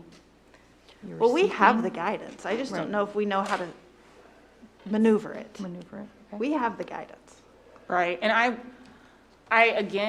want to go back to my comments yesterday of, I wanted to respect the process and what I knew and understood about the process. So when the question was posed to me by Stephanie, what are the limitations? I thought, I don't know that, I didn't know we were supposed to come in at that time with I didn't even know what a limitation was, much less what was I supposed to come in with that. I frankly, to this date, don't really know what that is. But I think because I didn't know that I was supposed to do that homework, it threw off this process in terms of how we prioritized and how we rated the things, because we didn't have everything on there that we needed to have, because I didn't know I was supposed to come in with that information. And again, I wish that we had paused at that point perhaps, or I had asked to pause so that I could go do that. But I think that's why our team was saying, let's not rush this process. Like, let's slow down. And I know for myself, I have felt a lot of pressure to, let's get through this. And then now we're like, oh shoot, we went too fast. Like, I think that's where my apprehension came from. I think the biggest fear that we have is that we're going to come to an agreement and then have to come back because the board is saying no, that they can't do that. Well, I mean, that's why I've tried to go get more information about what basically the budget planning process, it's some about their interest, but some about, guys, with IBB, we become a team on budget planning. That's to me what happens. And we have to partner together to budget, not just for this year. And that's part of the old process, right? We only talked about this year budget planning, right? It was like, this is the amount of money, and, this is, we were just trading proposals. But now we have to act as a team to budget for future years. And we're doing that, in my mind, on the first time when we are facing what could be the most challenging year from a financial perspective that we've had in a long time, which makes it really difficult too. But this is no longer a practice of just, and also because we got to plan for 5 out of 7. So instead of just, taking a number down to 0, we all have to now work together to plan for these big purchases that have to do with our professional employees, like 5 out of 7, like making sure that we have enough money for pay increases for future years, when previously that was exclusively done in the boardroom. Now it has to be done here as well. But I think something to consider is, what if we came in on Monday and we're like, okay, this is basically our new demand. I don't think that that would be very well received by the board or the board's team, but it kind of feels like the association and the bargaining unit just have to kind of take the demands and deal. Like if we came in and said, okay, we want 50 new elementary teachers hired, make it happen, I don't think that the district or the board would appreciate that. But saying, okay, we need 1.3 million pulled out of this amount and it has to happen. So I guess what we're asking is if our whole team comes up with something that doesn't use 1.3 million to hire sped teachers and doesn't have a full 7.8% increase in health care, do you have the authority, or like, will this team's plan going forward, do you have the authority so that we can be approved by the board? I don't know that it's authority as much as it is those IBB boxes. Does it check those things? And we had that, I don't know what the other teams did, but we had that discussion. I'm struggling a little bit, Lindsay, and I want to understand this, because this is where I know if I have board members watching, they're going to question. So we're talking about budgeting for something that was the #1 priority in the last negotiation session. So it's a little bit of a struggle for me when it's like, this is what the board's asking for, and it's phrased that way. I think because we went through and prioritized, and like our team as a whole said, these are our priorities, we came up with assumptions, and then the next time we meet, there's a new set of assumptions without a discussion. It's just, this needs to be done. I'm not against hiring more teachers going 6 to 5. I think that that's beneficial for kids and that's beneficial for staff. But when we went around and prioritized, we were told we didn't need to worry about it. And if our assumption is, if we're told we don't need to worry about it, then we don't need to worry about it. Then it might get budgeted in the next year, that the bond was going to cover it, or. And so then to come back, like. So we had an error in our process is what happened. And I honestly, I'm willing to, own up that I did not understand exactly what I was supposed to bring in when Stephanie asked about limitations. But this whole team's responsible for the process of us putting those things up there and prioritizing them. There was an error. I thought there was an error because we were just it's an error to say we're going to be able to budget 1.3 next year and financially meet, our obligations on 5 out of 7. And I kind of had that thought. And then when we first met in our team and I realized that, the thought was, well, we'll just take the available funds down to 0. I kept saying that. Now we haven't planned. We haven't planned for 5 out of 7. We have not planned for increases next year, and how are we going to do that? And so I think that the team in doing this, we had an error that we had to go back and correct and address. And if it helps to re-go through this process again to address that error, I think we can do it. I think it's just, this is a new process for everyone. But part of the process is building trust, and I feel like we are building trust. But Monday felt like a damage to that trust. And so I'm not saying, I understand errors happen, mistakes happen. But we also have to acknowledge that, Monday was not beneficial for the process. I think we've all acknowledged that. And actually, I feel like Rachel owned it and apologized. I don't know what else we can do. We screwed up. We said that. We were very honest about that. We're still being honest about that. We can't go back and change it. I mean, we can go do the process again, but we can't change the fact that we missed it. And I don't know that we can say that we're not planning for 5 out of 7, because I know that there's idea of having that bond that would cover middle and secondary, or middle and high school teachers going from teaching 6 down to 5. The SPED piece of that, I don't think it has to be budgeted all in 1 year. I don't know how you would hire 17.5 SPED teachers in 1 year anyway. I was kind of seeing that spread over a couple years as the middle and secondary would be as well. I think it's important too, as we talk about all this, to remember, we have to pass the bond for all of this to happen. Correct. And I think we've called it SPED caseload, but that 17.5 is really just for everybody to have 5 out of 7. We need 17.5 to be funded out of the general fund. Got it. And I think it's really smarter to call it that than to call it SPED, because I don't like It's saying that isolating. the bond would cover everything but 17.5 secondary teachers. That's correct. that's correct. Okay.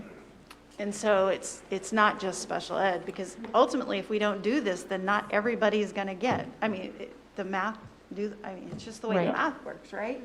And so it includes 17.5 additional FTE to ensure that everybody would get it. Well, and I think, yes, mistakes happen. And I think the bigger kind of thing that we jumped over was, I think when that came back, maybe we should have hit pause and then said, let's do a restart and let's go back through and reprioritize some things based off of this.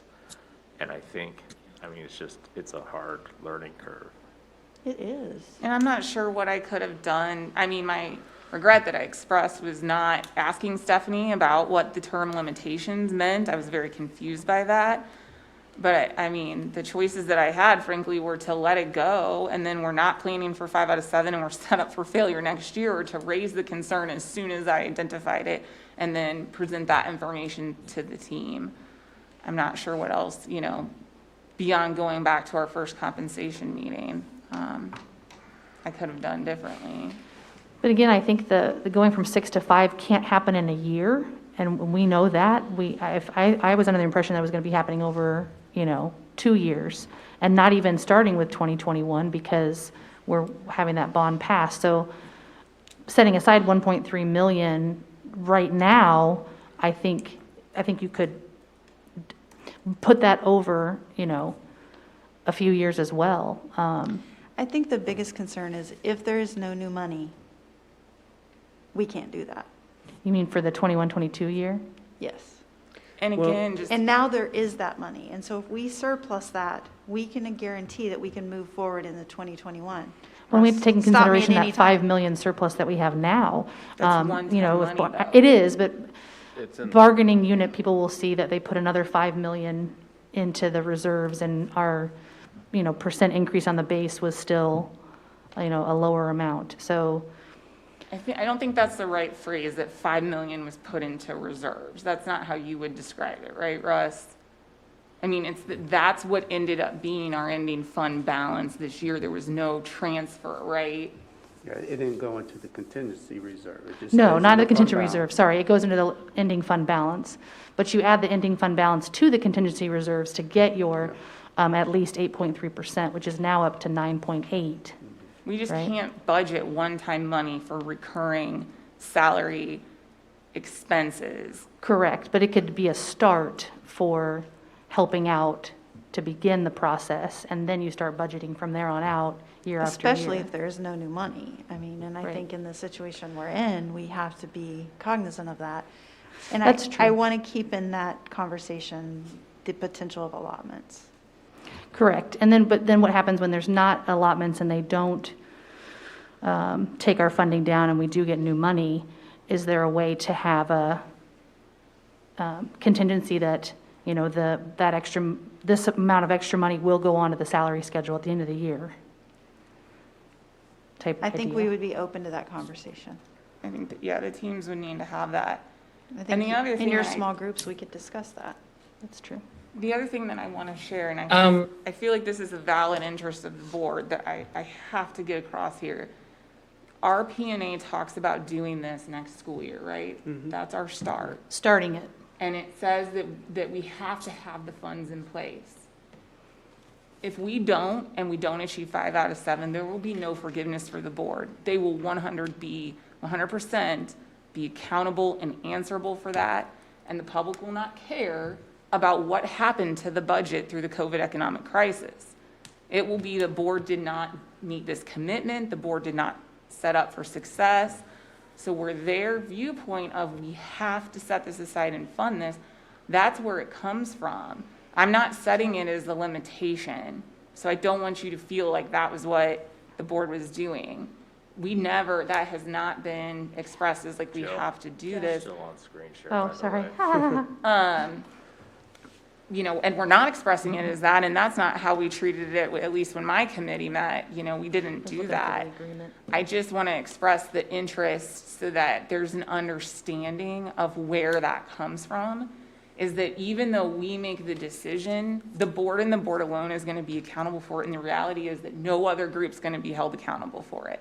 Not us in this room. I disagree with that, but I disagree. Our 'cause team I know definitely how will we be. get- Okay. We're I mean, held and I think that accountable. that's part of why we're having this conversation today is that's a lot of the feedback we got from Monday. You know, we have lots of members watching, you know, and have concerns, and those are concerns that we're getting, you know, About getting to 5 out of 7. or just about the process and all of that. So that's why, you know, our team wants to bring that up. Yeah. I mean, you know, it's a tough transition from a financial plan perspective to make. Putting together the financial plan, and I cannot underscore this enough, was an immense amount of work for how we get there, and then how we get there from an HR perspective. And so, And that's what I think I heard from the board, was that even with the passage of a bond issue with 2.5 million, then another 2.4, without that 1.3 set aside, how do you equitably hire that and ensure that it's, you know, that 5 out of 7 is distributed across the district appropriately? So I heard a need to secure that money so that that plan could go forward equitably as well. and again, you guys, this is no fault of the people who are here representing our respective groups. It is a real challenge given the year that we're facing and all the question marks. And that's just, we have to grapple with that, and we can't, you know, we don't have a crystal ball. We have some ideas, we have some indicators. But with all the uncertainty going into next year and where we might be, it's like, you know, again, that's maybe where there's a need to be more financially cautious, I guess, right? If we know we need to secure these things, we have no idea what's coming down the pike with potential allotments. You know, again, just from the board interest statement, that's where some of that concern is coming from. We are in a totally unreliable position to know if we're going to have even $1 to devote to the 1.3 million next year. Well, I think if we're only focused and planning on the bad, we also have to plan if it doesn't and have some thought process for that. Agreed, Jay. Because if we get to the point and none of that happened and we're going to be held accountable. I mean, you know, why did you leave that much money? You know, that kind of stuff. Mm-hmm. Well, and, you know, I get that, Jay, I do. The average person does not understand the budgetary planning process. And it's a real challenge, and I think there's some responsibility for this, but both sides all around to do the best we can to educate about that. I know Russ continuously does that in our board meetings, but people don't watch, you know. They find talking points, and that's unfortunate. It is a super complex project in a massive budget. So a thing that I kind of struggle with is a $5 million surplus on the budget that we run. You guys, we are already getting in so many requests for, that Family First Coronavirus Act stuff. We heard Shelby talk about purchasing masks. The need for more custodial supplies, potentially more custodial staff, like, could be eaten up like that. And it's one-time money. So some of it, I feel like, is just, there's going to be some education that might have to happen. Well, this is just one example. The CARES money is going to be out the window like that. I mean, it was not that much money to begin with for us, and it's going to be just supplies alone are going to take that very quickly. In addition to that, I heard yesterday that if we are in full attendance, and if we need to clean and sanitize to meet the requirements of COVID, I don't know the number, FTE, but it will add $1 million to our budget annually on custodial. Just staff. That doesn't include the supplies. So, I mean, we don't know if we're going to be in, right? We have 3 options, but really, even if we're in a hybrid model, the cleaning that it's going to take is going to require 1 million in additional staff. I think what I'm also struggling with is that, we see the budget put together for 2021, and then we see there's this much left over, 6.87. And that's what we have to decide on health insurance increases that will be covered, and step movement and base increase. And then we're said, okay, well, but we also want to make sure we get that 17 and a half staff members budgeted, so we can make sure we get all fully down from 6 to 5. So why wasn't that included in the budgeting process for 2021, prior? Why does that now feel like it's coming out of what pot we thought we had for step and base increases? Like, can it at some point be, look at every line item in the budget to somehow find a way to fund the 1.3? Or not fully, but, maybe partial. I don't know what I'm trying to say. I know, I just want to make sure that it's flexible when we meet with our teams, that we don't feel like we have to put the full 17.5 teachers in that pot that we agreed to. That it could be, that team by team could choose different amounts. I think they could. I mean, ultimately, the answer is it all has to come out of the operating fund. Because I am a representative for the board, right? So I'm just trying to share with you their interest. Our interests don't fit together like puzzle pieces. They bump up against each other, right? And our goal is to try and weigh those things and see where we land, and then go back to the groups that we represent and see if we can get ratification of the plans that we came up with. I'm trying really hard to stick to that process, and I regret if things got presented as this is how it has to be. It doesn't. I'm just trying to express, because we left that off, like where the board's interest on that would be. And we did, in terms of the health insurance, again, that's no one's fault here that we don't have that exact number right now. I think an interesting practice that our team went through yesterday, maybe some of the other teams went through, is that it hardly makes any difference, if any, to the bottom line if you put it at 5.5 or 7.8 in terms of ability to add to the base. So I wonder if we're missing, if we're looking at the budget, are we missing, there's an interest to have money set aside for COVID, and I think, I don't know if it's just the thought process of like, there's this giant pot, that's unencumbered and doesn't have a specific purpose, for lack of a better word. If it was set aside specifically for something, entitled for something, then it has a purpose versus just sitting there. That to me is the very definition of a surplus or a cushion, right? Just as it would be on your personal checking account, right? Like, great, now if I get hit by an uninsured driver, I can buy a new car. Well, What is the risk for that? Not very high, right? Well, this year, to the extent we have a budget, what is the risk that we're gonna need that cushion? I think that the view is that is very high, that we're gonna need it this year.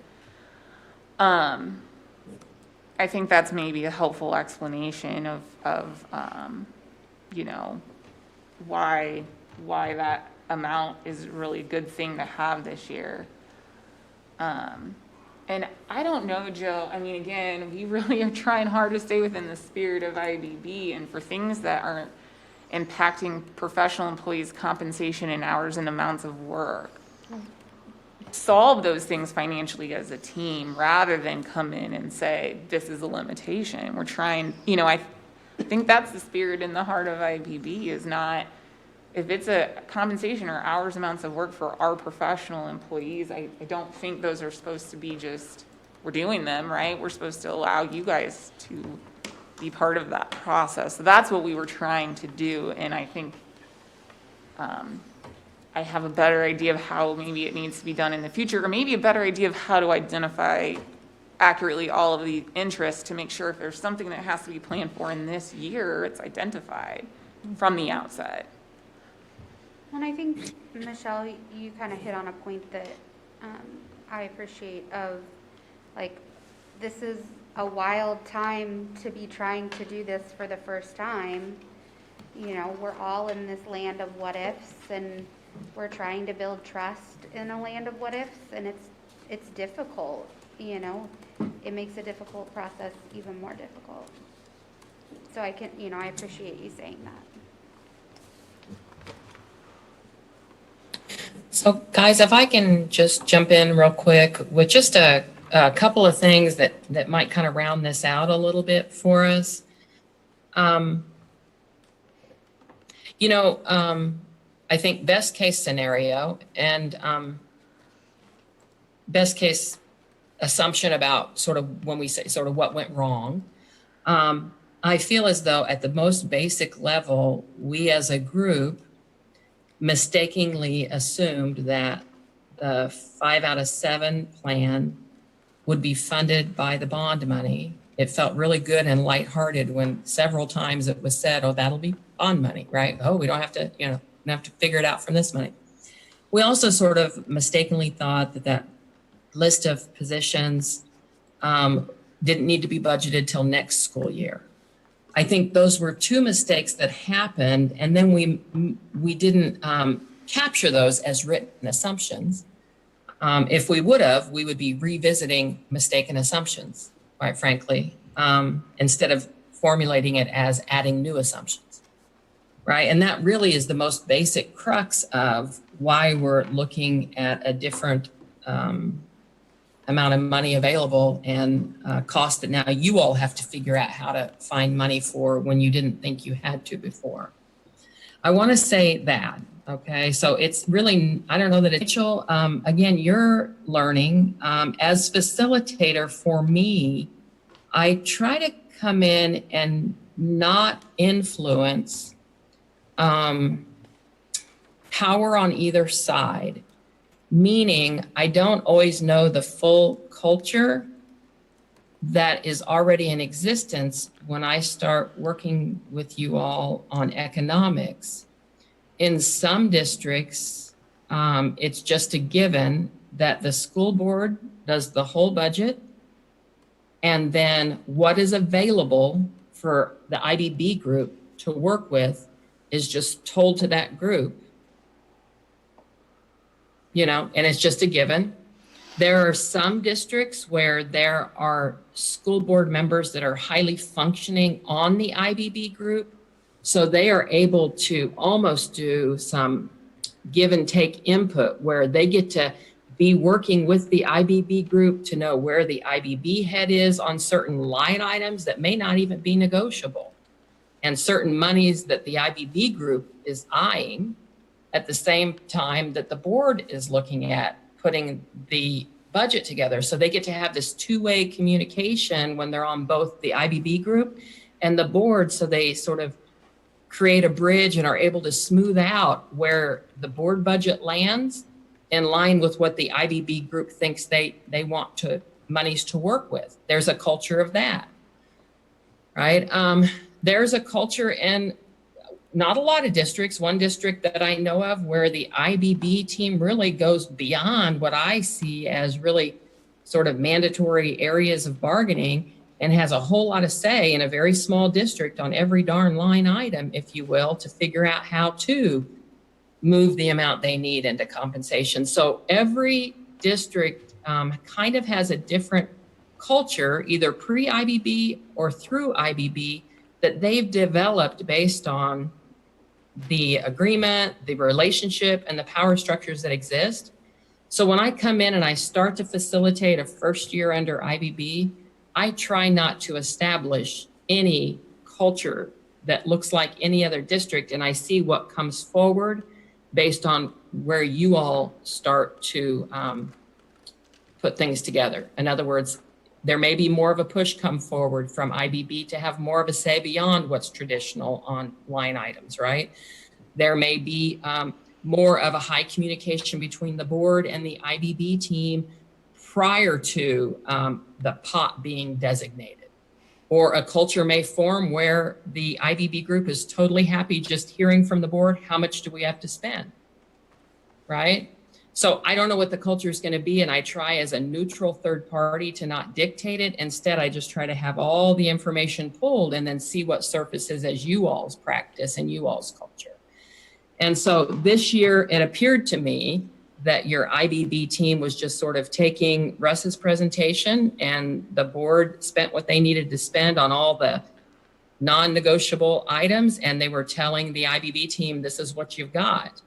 And now the nuance is we're revisiting the this is what you got, right? So I just want to say that it's not unusual or broken for you guys to be sort of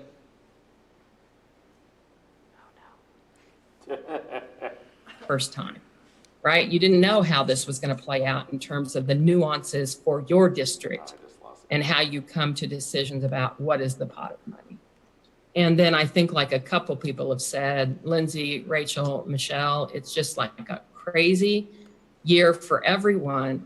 In the small teams, I think be extra creative about timing of funding, about contingent plans. I don't know that you've ever done contingent plans in an actual ratified agreement before. Maybe you do, maybe you don't, right?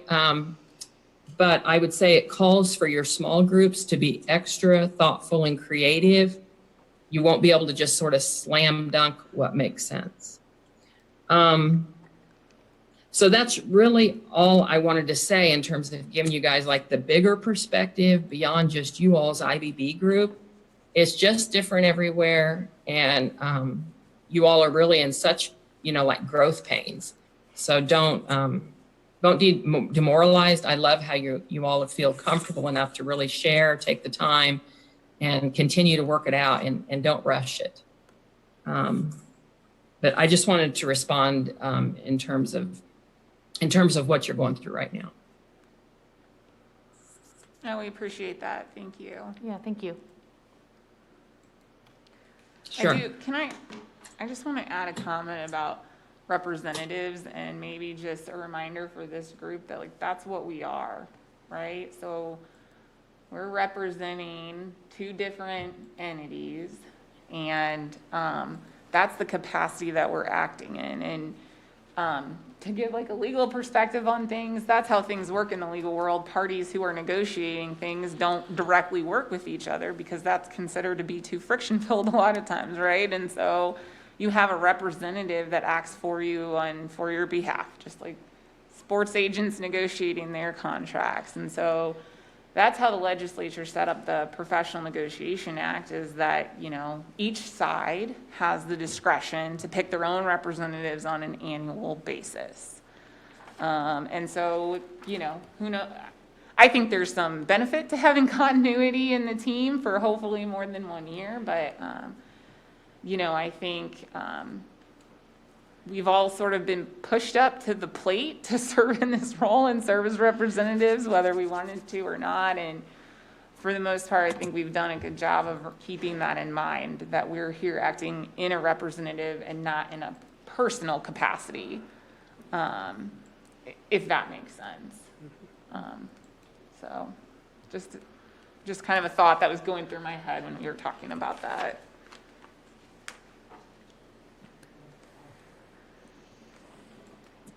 Any other comments or thoughts? I have one more thing in my notes, but I can jump in here after anybody else that's got anything that's coming up for them.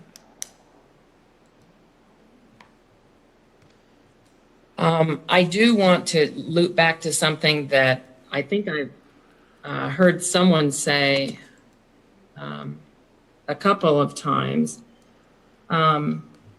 I appreciate, Rachel, you verified, you said, no, I'm not saying, I put it as a bottom line has to be this way. You're just putting forth the board's very strong interest or concern about that, about the funding.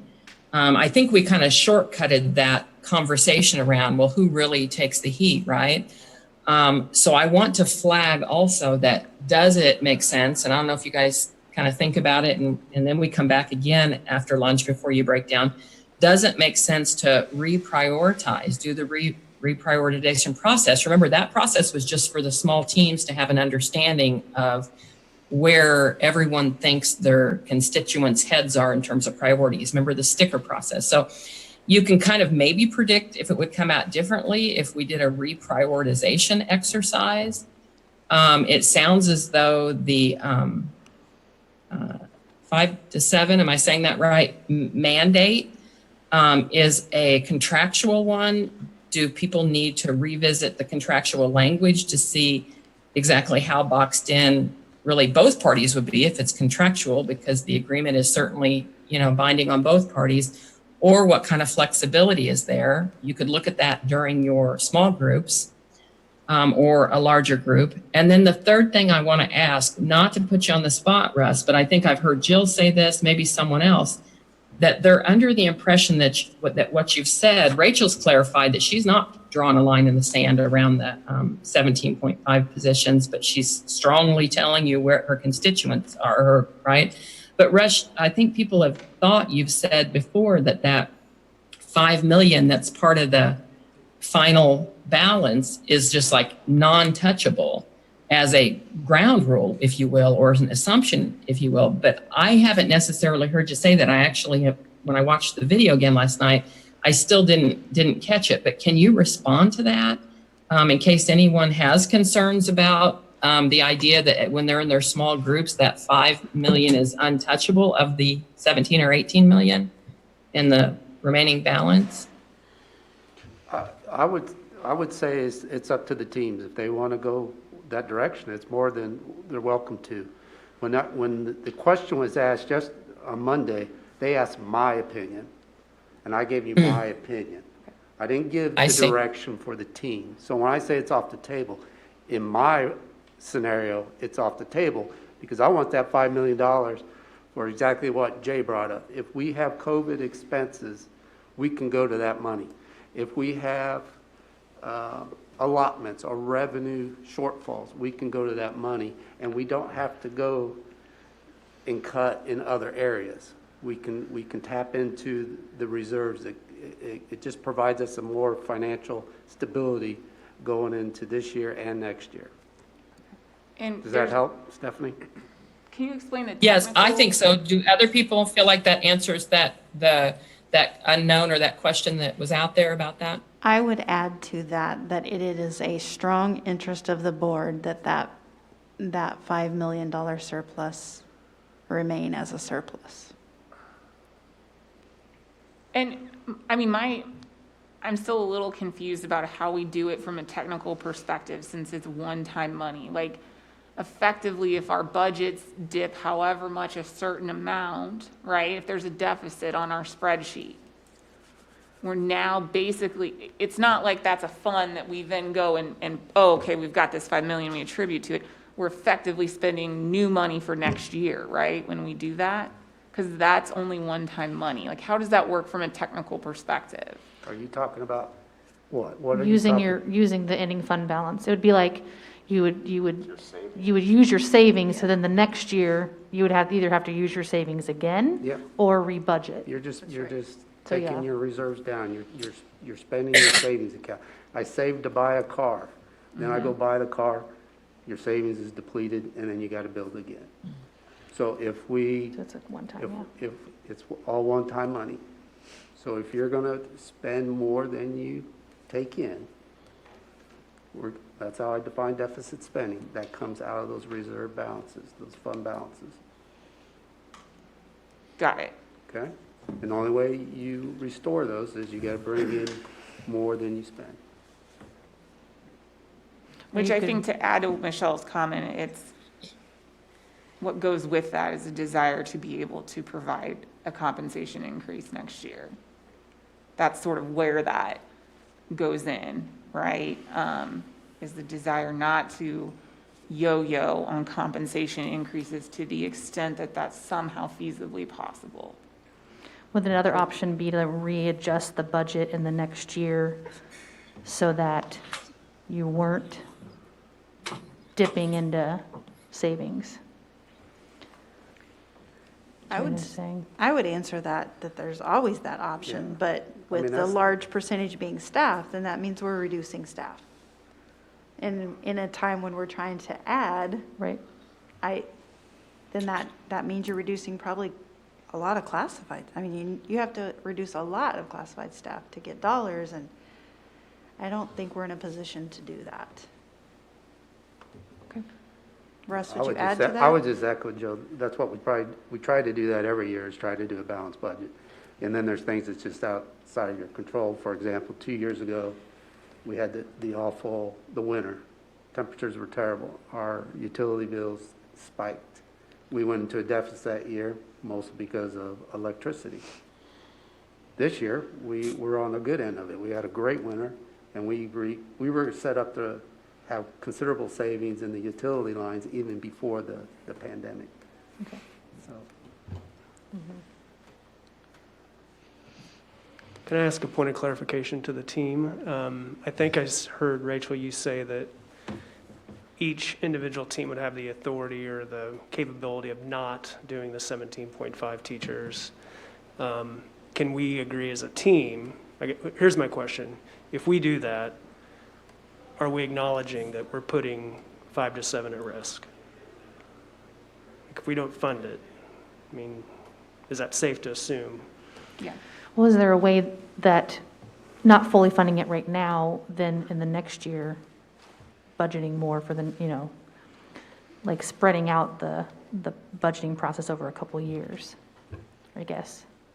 With maybe an acknowledgement that by doing it this year, we're not at risk, assuming that the bond passes.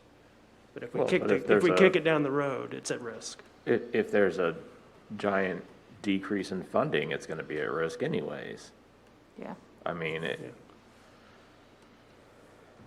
It would be. It's, of course, the safest approach we could possibly do this year within reason. I think that saving above 1.3 would not be within reason and would involve too much guesswork. The safest, most conservative approach would be 1.3. Now, we understand, again, like I said, butts up against other interests, for sure. But we just want to make sure that we've done, I guess, our job of making clear that would put that at risk to some extent. I don't think we can quantify it. But once every dollar you get away from 1.3 does put an FTE at risk. That's just how it works. Okay. but it's also, so we're earmarking that new money for this and basically putting it in the savings, and it wouldn't get touched for a year. Correct? correct. It And then- provides a guarantee if we have no new dollars. Right. And gives us some ability to use new dollars for compensation increases for all pay groups. Correct. So again, as long as there's a mutual understanding of that and, we're all working on the same information, I think that's sort of what we want to make sure there's an understanding of. Mostly, I think, in an effort to set us up for successful discussion next year, right?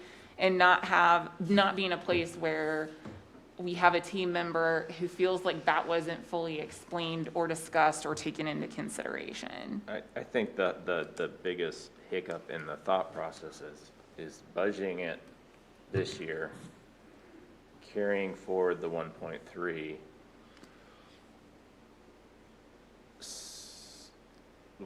What in essence is actually happening to that 1.3? So the 1.3 would carry forward in the fund balance, and then when we go to 21, 22, we would not use new revenues for the 1.3 million because it's going to be sitting in the fund balance. So I'm going to take that, add that cost to the budget out of the fund balance and not the new money for 21, 22. But wouldn't there just be a perpetual 1.3 then? After that, yes, absolutely, and then it would have to come out of new money 22, 23 and forward. So you'd budget it for the 2021 year, but you wouldn't budget it for the 21, 22 year? Is that what you're? You would. No, And in I fact, would.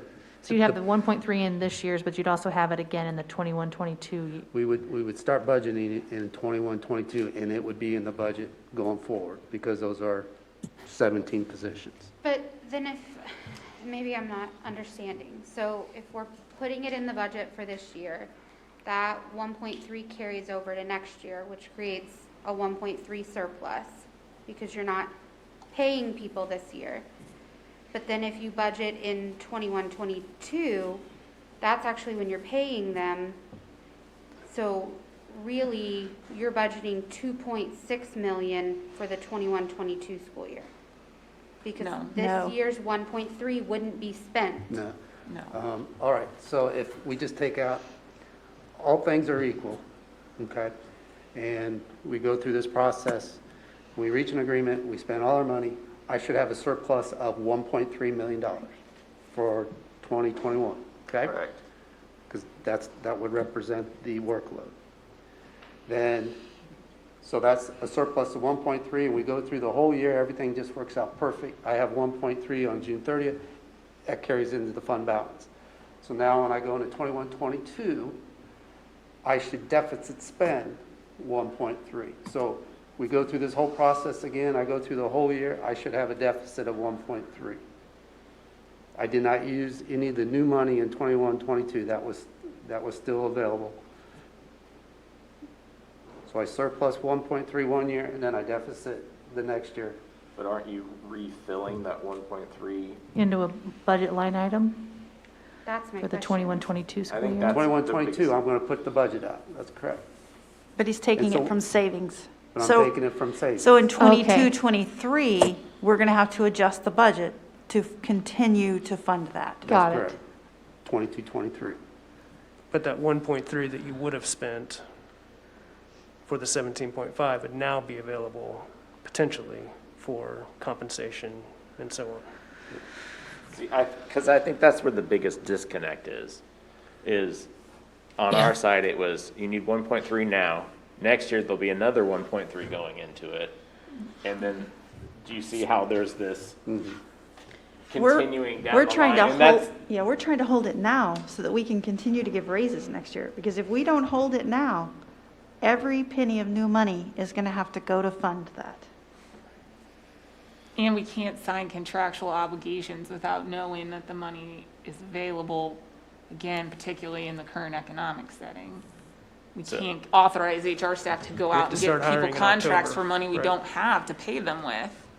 I think that is where the biggest disconnect is that the 1.3 is set aside now to be spent next year without being refilled.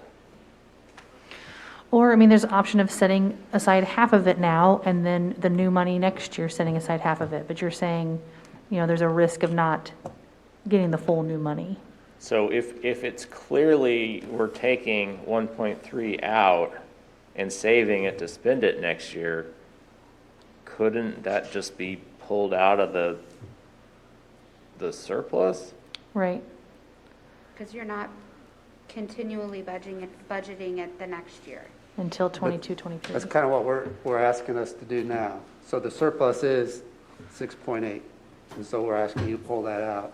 And so, I think he meant taking it out of the surplus from 1920, is what you were referring to. That's only one-time money, though. Well, right, but that's talking what's, about making right. it That's all you're one-time asking. money. Because they wouldn't Or start it's budgeting it one-time again money. until 22, 23. And the way I'm viewing it is Russ is asking that we hold that reserve or that fallout for COVID-related issues. Right. And allotments. And so that's But his that's a rationale. different, that's a whole different conversation then. I agree, but I think they have to be had at the same time, because Yeah, but I think that's where we're having the disconnect right now is if we're pulling aside 1.3 and earmarking it for this, but if it's gonna be available for this, I mean, it's, I don't know, I'm trying to wrap my head around the way to easiest express it. It has to be set aside from available recurring revenue is part of the challenge with that. But if you're not. Because but- then we still have to build in 1.3 all out of new revenue next year. That's not what he said. He said that next year he would deficit the 1.3. He wouldn't. And She's saying then if the we year don't after put it that, we back. would have to. Yeah. Right. I think this is all about philosophy, right? The philosophy is do you spend it all now and hope for the best next year and risk no new money for raises? Or do you long-term plan? I mean, it's a philosophical. Or a combination of the two. Or a combination of the two, but that's risky if and again, what I heard the board say is that we sit in the crowded boardrooms for months upon months, hearing the number one priority is workload.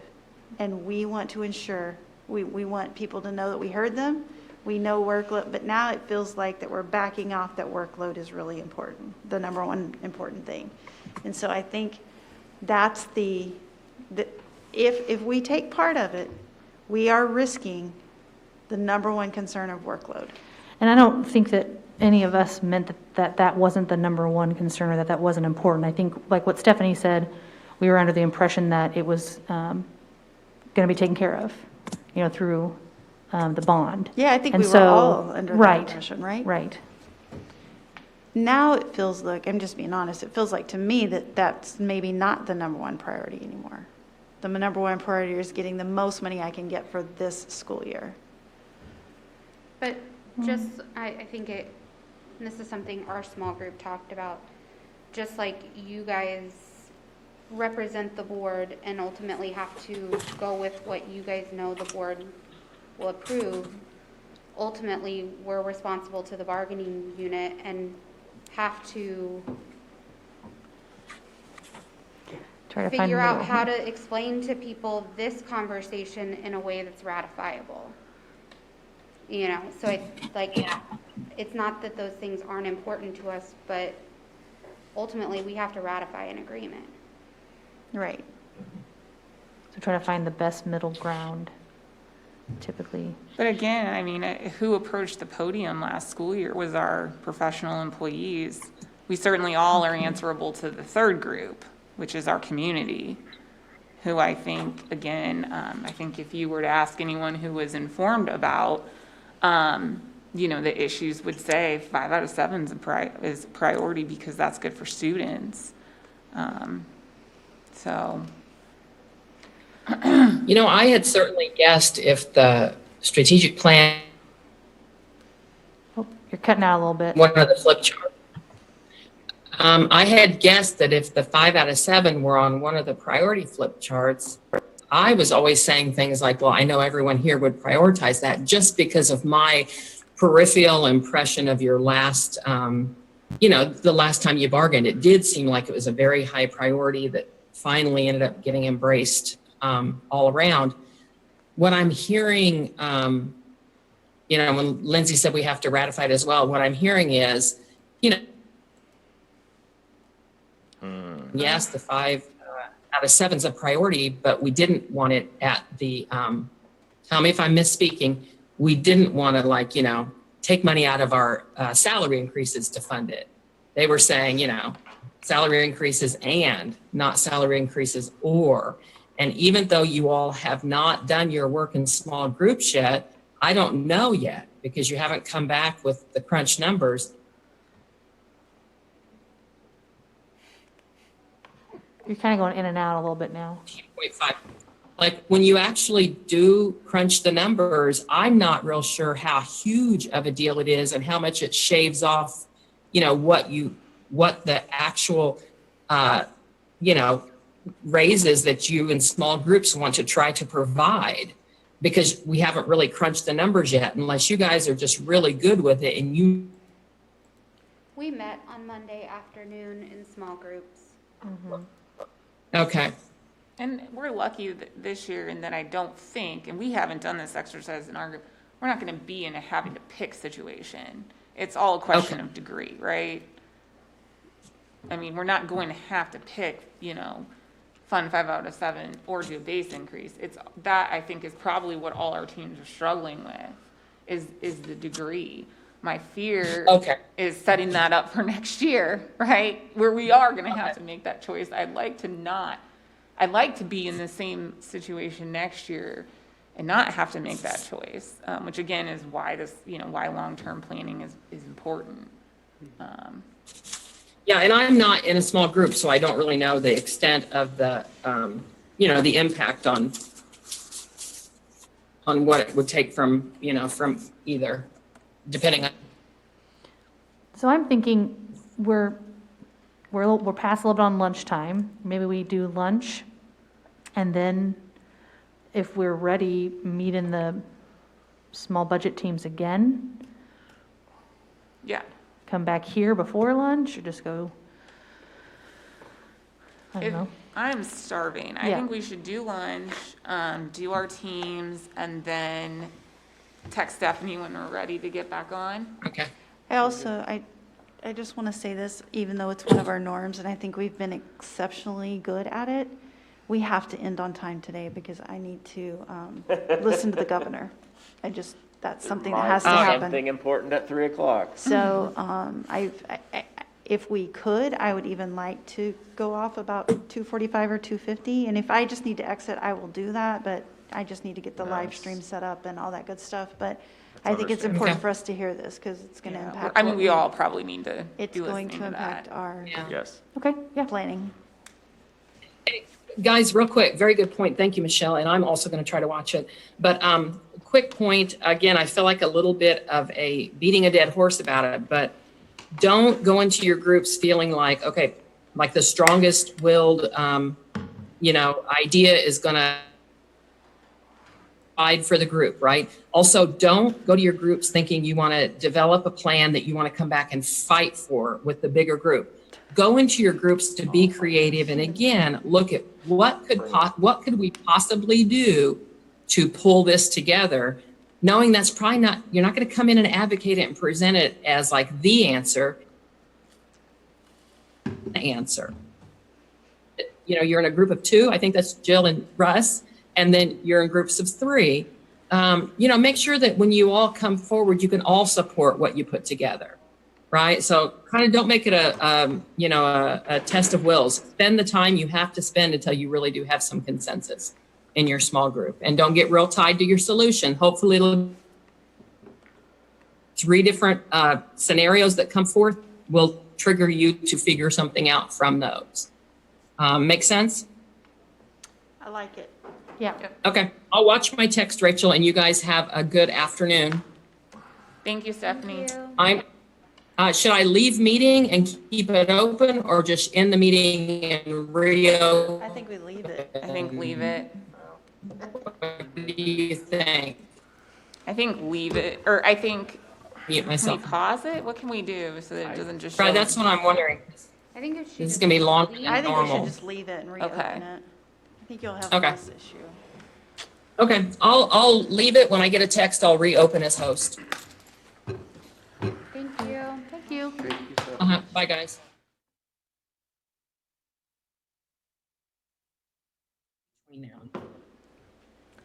I think we just need to proceed with compensation.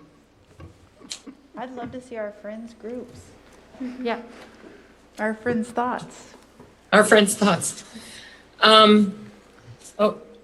Russ is one man. There you go. Okay, well, so did everyone use that template spreadsheet? And if so, does it make sense for the first group to just do a screen share with their spreadsheet, and then the group or whoever is designated to talk for the group or everyone in that group just share what it is that you've put together, and then we'll just sort of go through each group's presentation, allow time for some questions, and then see what's kind of coming up from that. Anybody want to volunteer to go first, or is there a group that does make sense to go first? We can go. I will volunteer Russ and I to go first. Okay. You want to go ahead and just screen share? You got it. All right.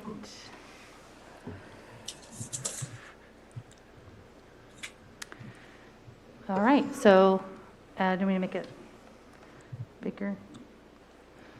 There you go. So we've got a step increase, a 1.5% increase to the base, cover health insurance up to a 7.8% increase, and then hiring 9, or putting aside enough money for 9 FTE would leave us with a small negative. And then a couple of things we discussed was the elimination of a step on the schedule, possibly step 18. That particular step wouldn't cost anything to eliminate for this year. That was kind of side note discussion. And then also the question of what if health insurance increases by less than 7.8%? What happens with the leftover funds? I guess that's more of a question. Leftover funds goes question mark. So it's kind of self-explanatory. I don't know that we have a whole lot. And we wouldn't get a middle school admin intern with this? Or Not with this. If the board, I think if the board really if it was something that was really wanted, I think that they could choose to do it. It would make the balance more negative.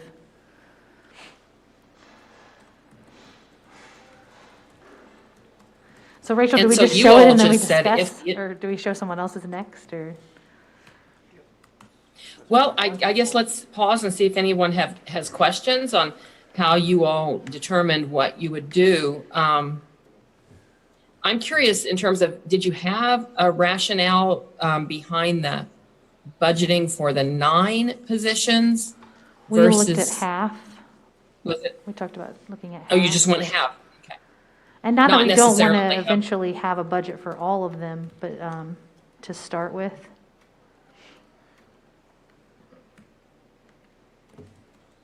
And then your question of what if health insurance increases by less, you all just sort of said, there would be an option to do something with the funds, but you don't necessarily have a plan in this version, correct? Yeah, I think Russ was.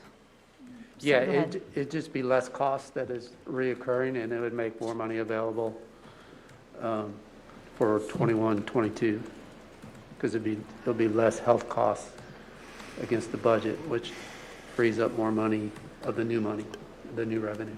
For when we get to this process again. Until you get to the next year. negotiation process next year.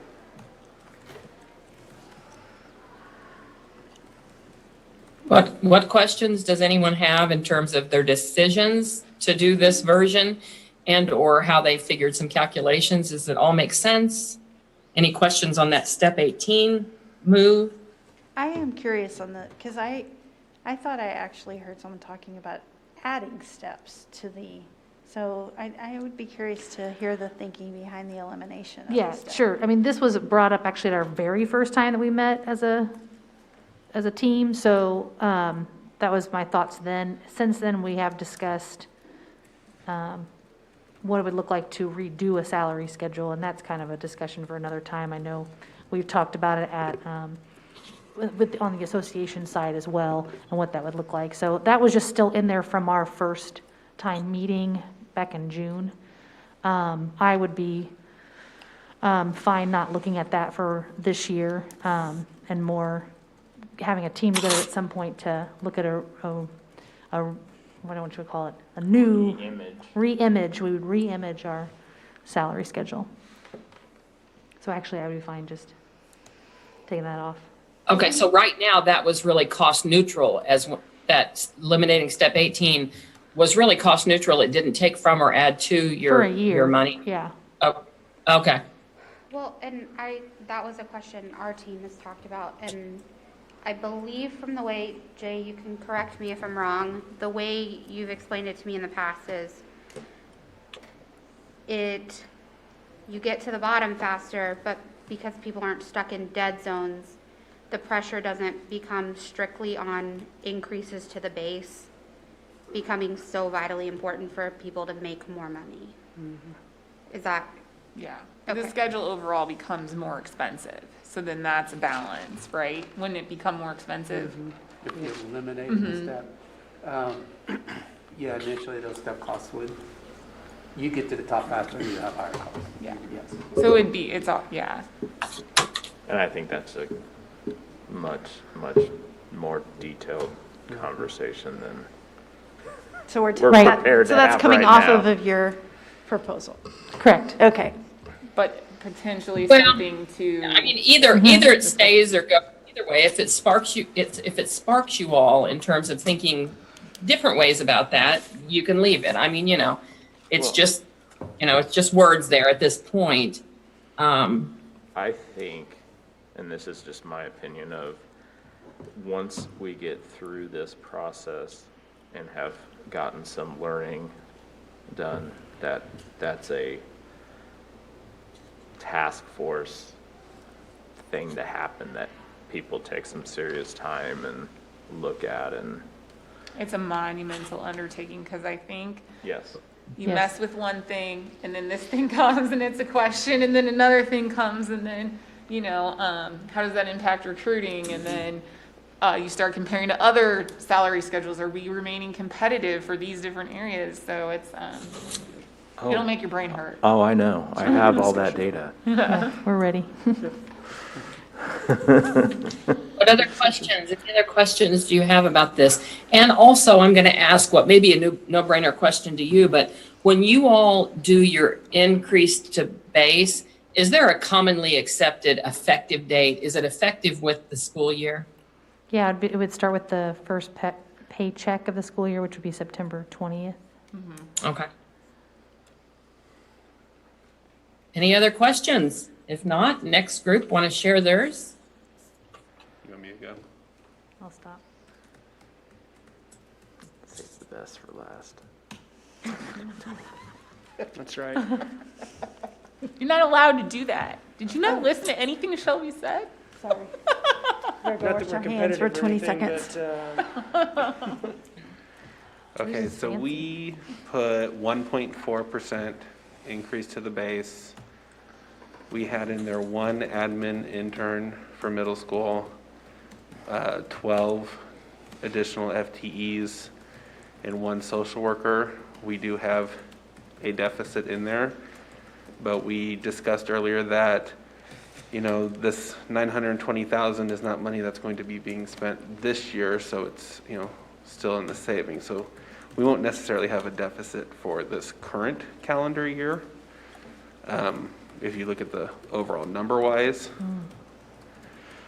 We did say a few things about insurance. The 7.8, if it doesn't go up, the 7.8, so any additional increase could go to reducing the health insurance out-of-pocket cost. So try to do what we had years before where we had, one plan was a $0 outside of the high deductibles. We also said eliminate step 18. And then, as we're working through this IBB process, is there a possibility if we are seeing surpluses throughout the year, is it possible to increase the salary schedule in the middle of the year or the end of the year? I don't think it would be increasing the salary schedule as much as it would be considering a potential Stimulus check. Yeah. Yes. Yeah, just to clarify. Can I ask the first sentence up there that says, agree that budget for 21-22 would include at a minimum the difference between actual health premium increase and the budgeted premium increase for sped caseload reduction. Which we kind of put those two together. Oh, I see. We thought it's like two separate solutions. Oh, I Like see. Either creating a cost-neutral health insurance plan with, like increasing the district contribution, even if it didn't go up by the 7.8, or allocating those cost savings To the sped caseload. to Or to the- reducing 6 to 5. Right. Were kind of the two different ideas we thought of. And Russ, can you tell us how good or terrible those ideas? Like I kept saying, like I just don't know what we can do, I guess. So, just so I'm clear, like, we're saying 7.8, it comes at 5%, that difference, you would just say, let's commit that to the 5 out of 7 workload. That was one of our ideas, yes. Or, if it's 5%, we try to use that 7.8 that we're budgeting to make one of the plans $0. I think we saw that the PPO plan was the cheapest on last year's numbers. So I think out of pocket from an employee was, what did I say, $10, 50 some cents? Try to make a plan a zero cost out of pocket and lower the out of pocket cost. So basically, across like the other regardless plans. of how much the health insurance actually increases, the district's contribution would be $54.60 more. Does that make sense? It'd give the benefits group more money to figure stuff out. Yeah. Can we do that? Well, I would say that we're probably getting outside of our lane a little bit, that's probably the benefits group to look at that, because they consider incentives, because they want to incentivize more of our staff to get to get off the HMO and PPO plan. Is that a Linda question? Can we pull Linda Yeah. in to She's not. maybe answer? She is here. Oh, there she is. She was sitting in front of the TV. Like, well, if that decision's made here, does that present problems for the benefits committee? I've said the benefits committee is gonna hate having more money to do work. Well, yeah, I would think that if you went with that plan, it would just be a block of money. And then the benefits committee in general, as we develop plans before open enrollment in October for starting in January, will be evaluating how that works anyways. So, I don't know how you do that mid-year from a payroll standpoint, but, yeah, I mean, Is it right now that the district has a certain dollar amount that they contribute for Right. each employee in the bargaining unit? And we don't Right. fully cover we don't fully cover the individual health insurance premium. well, you can, because we have 6 plans. I mean, for the lowest cost plan. For the No. lowest cost plan, we pay more than the premium. Oh. So they Yeah, that's the high actually, so they deductible get plan. I'm on that. money in a HSA. Yes. So that's what, as we go into open enrollment, prior to open enrollment for October, before everybody decides what they want to do for next year, based on, we have a chance to look at what we want to do with copays for medication. We can look at what we want to do for copays for hospitalization, different office visits. And then what we could also do, we've had discussions in the past about maybe making those plans that make family health insurance somewhat affordable, giving a break there. Because that gives, what we want to consider is all our employees that are trying to insure their entire family, that we can give them at least one plan that doesn't take their entire check or a It good can be very portion of it. expensive, yeah, the family plan. But we could fund the full, if it's $7 per 1% towards the district contribution, and that wouldn't necessarily impact the benefits committee's work other than potentially making plans less expensive for out of pocket. Yeah, because everything we would be looking at that point would be for the plan that would start in January 2021, and so we would just probably have a little bit more money to manipulate different aspects of those plans. So how would that actually be? What's a succinct way to state that then? The district's contribution would increase by whatever 7.8% is of it now.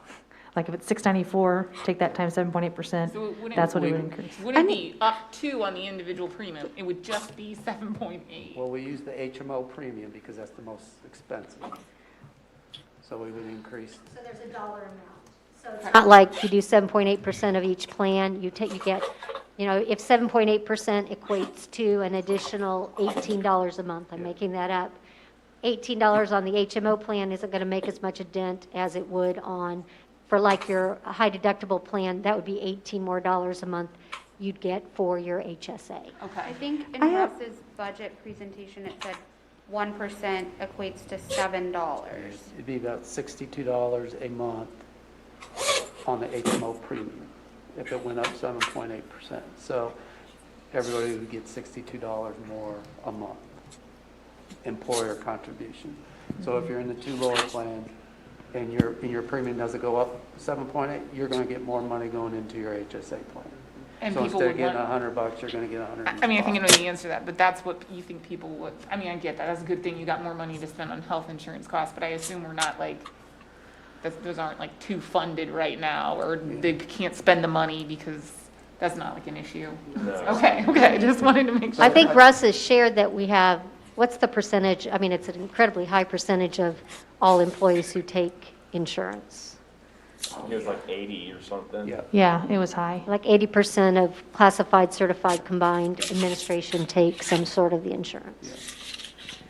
All right, I have a quick question, John. On line 16, the money your group is using, 6.8, we used 7.1.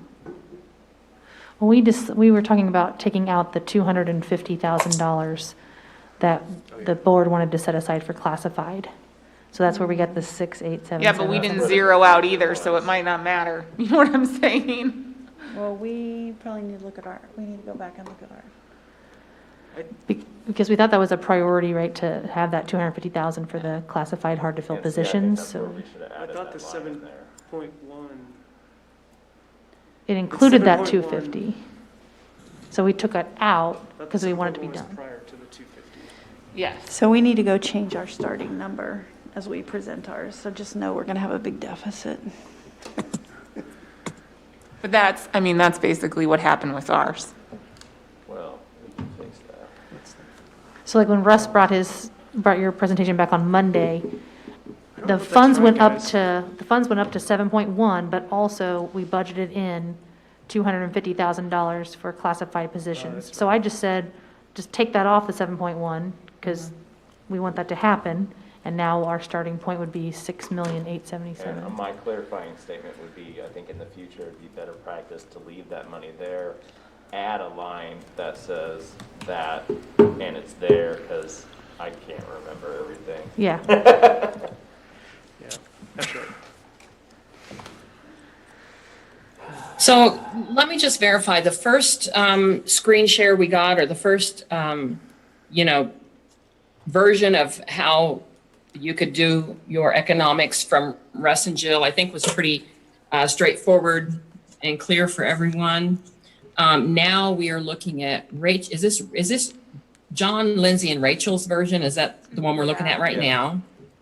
So let me try to just summarize then what's out here, and then we'll see if there's more discussion or questions. It looks like you all did a 1.4% increase. One administrative intern, 12 of the FTEs for the, out of the 17.5, is that right? Yes.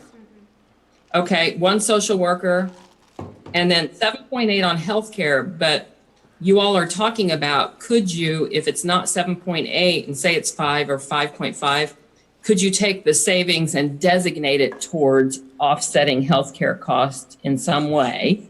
And I've heard a couple different ways talked about, but I also have wasn't there an or how else you would spend it?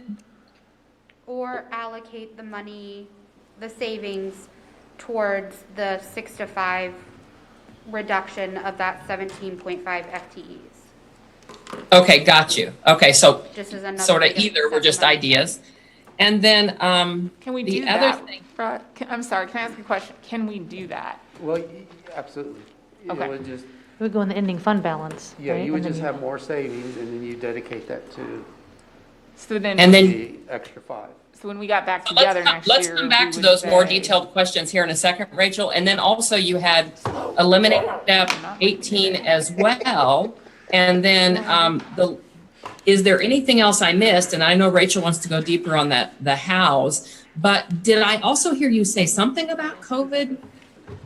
Yeah, we talked about writing in a reopener that, as we're meeting throughout the year and we're getting those budget presentations of where we're at, if we aren't as in dire straits as we are concerned that we would be, that potentially there'd be a reopener for,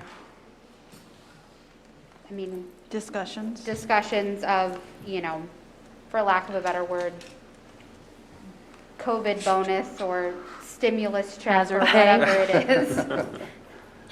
Okay. I like the SMSD stimulus package. Yeah.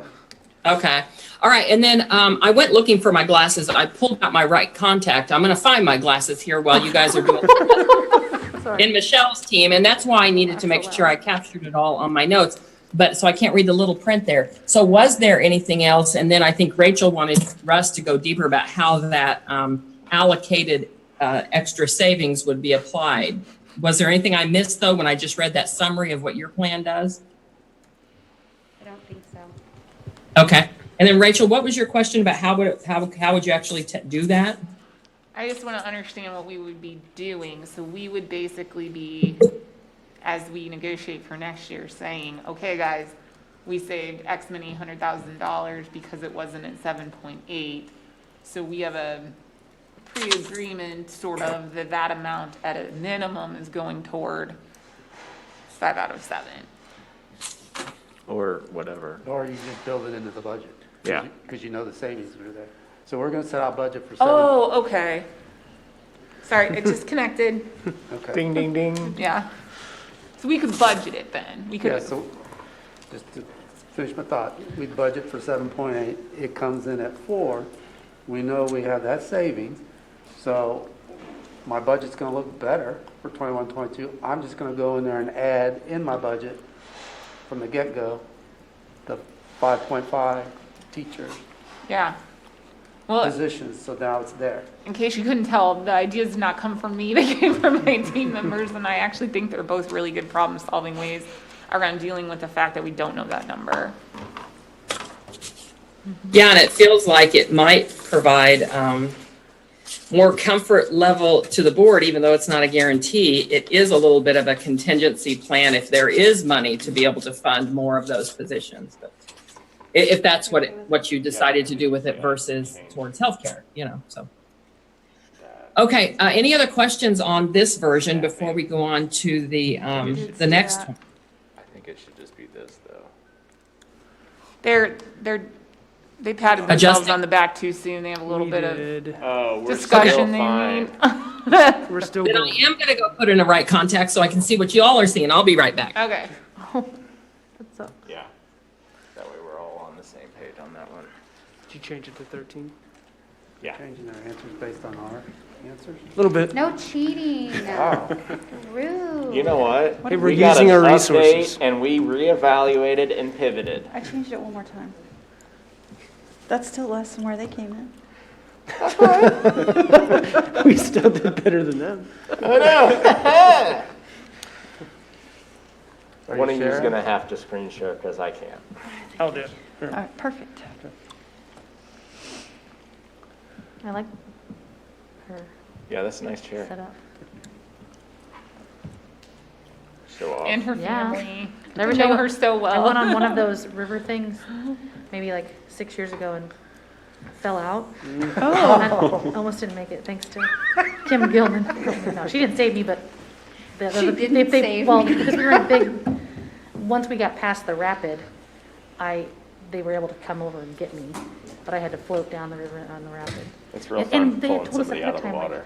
this is just gonna be a nice, quiet. Guys, I'm ride. back whenever Team 3 is ready to Why go. don't you, By the way, zoom usually in on when I that? give team do I do that? assignments, we were kind of Go to distracted. view. A lot of times I make here we you go. give your team a team name. We have not done that. Right here. Well, Yeah. we But were anyway. number one, so. Jay, you want to? So anyway, Yeah, I can. whoever's up, go ahead if you're ready. Yeah, we had This is to Mike. pivot because, we forgot about that 250. But we did step, of course, 1.4 to base, 7.8 on the health, nothing for the other two, and then 14 staff for the going to 7 to 5. Of course, that we definitely spent a little bit, but we're also saying that we should have ongoing discussion regarding the fiscal state and potentially discuss any surplus third, fourth prior to opening, and then the option of, if worst case scenario doesn't happen, a SMSD stimulus. I'm going to change this to discuss any potential surplus, not potentially discuss. Correct. Michelle, I didn't hear that. What'd you say? Well, we said we would potentially discuss, but we really meant that we would discuss potential surplus. Okay, got you. I knew what you meant. I know we were on the same page, but Yeah. I want to make sure everyone understood where we were. What questions on this plan? There's some simplicity here, right? You're saying 1.4 on base, 7.8 towards healthcare, funding 14 of the FTEs for the 7 to 5, and then having discussions around the fiscal state with the district. And then, if there's the potential of a surplus, have further discussions about what to do with that. I don't even think it's I thought, contingent on that. I think, part of our process going forward is continuing to have discussions about it as the year goes by. And it's not just discussing it once a year, it's getting the habit of talking about stuff and being, part of the long-term planning type stuff. I would also add, I want to talk about the two where we put zeros, the admin intern. Yeah. I still think that's extremely important. I need to put that on the record, and that's something I would be advocating for out of the surplus, likely. And a lot of that is dependent upon what our school year looks like. Because, if they're, God, I hate to even say this, but because we don't know what it looks like, if there are no sports, if we're not in school, if we're not, it's a different conversation than if 800 kids are in that building on a normal routine. And so I think that gives us a little while to decide where we are with that position. I would say the same in regards to social workers. None of us want to discount the fact that we would still like to work towards having a social worker in every building. So I think that's important for us to say. We didn't put 0 in there because we don't think that that's important. But when Correct. we looked at the whole package, we thought, in listening to the priorities from last year, that workload is extremely important, and that we felt like the insurance across the board, and then that increase to the base. That's just where we landed. But I don't want to discount those. None of us want to discount those other two lines where we didn't allocate monies. Correct. yeah. Well, they say, a budget is really a reflection of your values. Well, that's true when you have, a great budget you can count on, but when you're really struggling and there are unknowns, the budget sometimes doesn't reflect your values. They kind of reflect the current reality. But what questions do people have for this team? Anything? Questions, comments? I do think it would be helpful as we go through the scenarios to get a calculation of the total compensation percentage increase, right? So if we add in steps, professional growth, So it'd be like an average, because like the overall number is going to be 3 point something, just to make it clear, we're not talking about a compensation increase of 1 point something percent. Not, so we don't forget about those other compensation components. Well, there is a large part of our bargaining unit that would only get a 1.4 or 5% increase. Plus the increase to insurance. That's true, plus the increase in insurance, Correct. yes. And it's, we all recognize it's only an average, but that cost is a reality for the district. Their costs go up by that percent. And I don't know that it's Oh. even an average. I think it's a range. Well, I isn't it? think if we're talking about all staff, that is the percent Because that's all, right, Russell? Like, All staff, step to yeah. base, that's all staff. Yeah, all cells would get a 1.4%. Right. Including classified and admin. That's what we're saying. Yes. Right. And so if we're looking at as a whole, the increase is that would be the dollar amount to the whole. You would have to go through and pull out admin and Yeah. classified to get the true. Yeah. So Rachel, are you just saying that the average, the step cost is about 1.3% Right.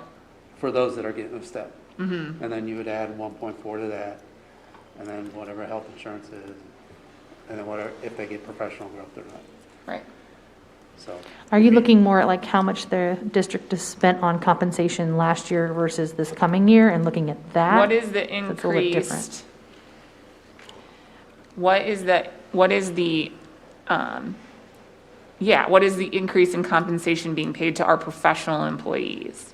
Does that make sense? Like, So- what is the percent that the group as a whole received, not individual? Right. Because you wouldn't people. factor in if we fully funded staffing to move up, that 1.3 wouldn't factor in. No, I'm talking about. Yeah, I know, I'm just just so we know- clarifying. Just so we know at 1.4, right, the average increase that we did this calculation before, but it's not, every person's not getting 1.4, they're getting wherever they happen to be, we're providing step movement, we're providing column movement, we're providing base, we're providing health insurance. If we're talking about certified staff members, if you say 1.4 to the base, they understand what that means.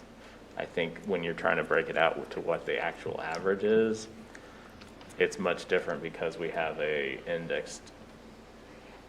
That's why I range. think it would be important to say that if we're not talking about the group as a whole, then we would need to say a range, that teachers received a range from 1.7. Yeah, we could do that. I'm making up the Sure. 1.7, right? But 1.7 to 4%. Correct. Yeah. Because some people will be high, depending on where they are and Well, if they- the Yeah, if they cell move a jump column and- and a step. Yeah. Or Well, and I get a think master's. I appreciate that because I think sometimes the total compensation package gets said as, it's a 5% increase to the total compensation package. Having that range, I think, shows a little bit better. I think you say it both ways, because it is a percent of money, Right. technically, and then you can also say Individually. individually that would range from This to that. this. Yeah. Yeah, I think that helps the board get some recognition for how much increase is being devoted to compensation, but also recognition of the reality for individual professional employees. Yeah. And now we just need to make Russ do all that work. Well, That's first of not all, too we have to bad. come to an agreement on where we Yeah, are. you gotta come. Right, I don't know how Consensus. we do that. I'm Well, I just think saying- she just said I that have ours one- was the best and that she voted for ours. I think a I combination got a of- question for Jay while you are on yours. I just want to be really crystal clear so that you guys don't get to consensus and then we were unclear about something. Jay, you had used the phrase before opening, and did you mean before school opening? Have some further discussions? I thought I heard you say something about before opening, and I may have missed that. I know I acknowledged, I made a note that said Negotiations. continued dialogue about potential surplus, but then you also said before opening. The 2020, I'm sorry, before opening 21-22 negotiations. Okay, before opening So it negotiations. basically would be closing out the 2021 school year. I see. Okay, I just wanted to understand that time frame. Questions, thoughts on this plan or any others now that they're all sort of three? What's really nice, and when you've got someone that can do the spreadsheets quickly, what's really nice is to almost have almost have all three up on one spreadsheet for comparison purposes and moving things around if you want to. Easy to call. Sometimes that's nice where you can sort of have the view of all three plans and see what starts pulling you in terms of where do you all have something that's the same? Where do you all have something that's different? I think you all had the same on healthcare. I think it would be good to column, the first two columns is team 1, team 2, and team 3, and then we can just see them You So- know what I'm saying? Yeah, so should we just put our individual team ones into our budget data folder? The that would be IBB good. team budget Okay, spreadsheet. and then would you, Jay, volunteer to go ahead and put those in the little columns as you call them? Sure. Great. I gotta find, hold on.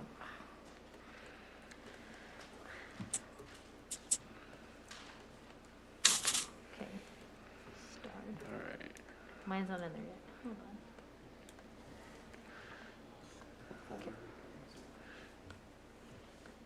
We're just copying it into that original IBB team budget spreadsheet. Russ, I put ours in the shared folder now. Oh, ours copied funny. I'll fix it, Lindsay. Okay. So we're gonna look up what Jay's doing.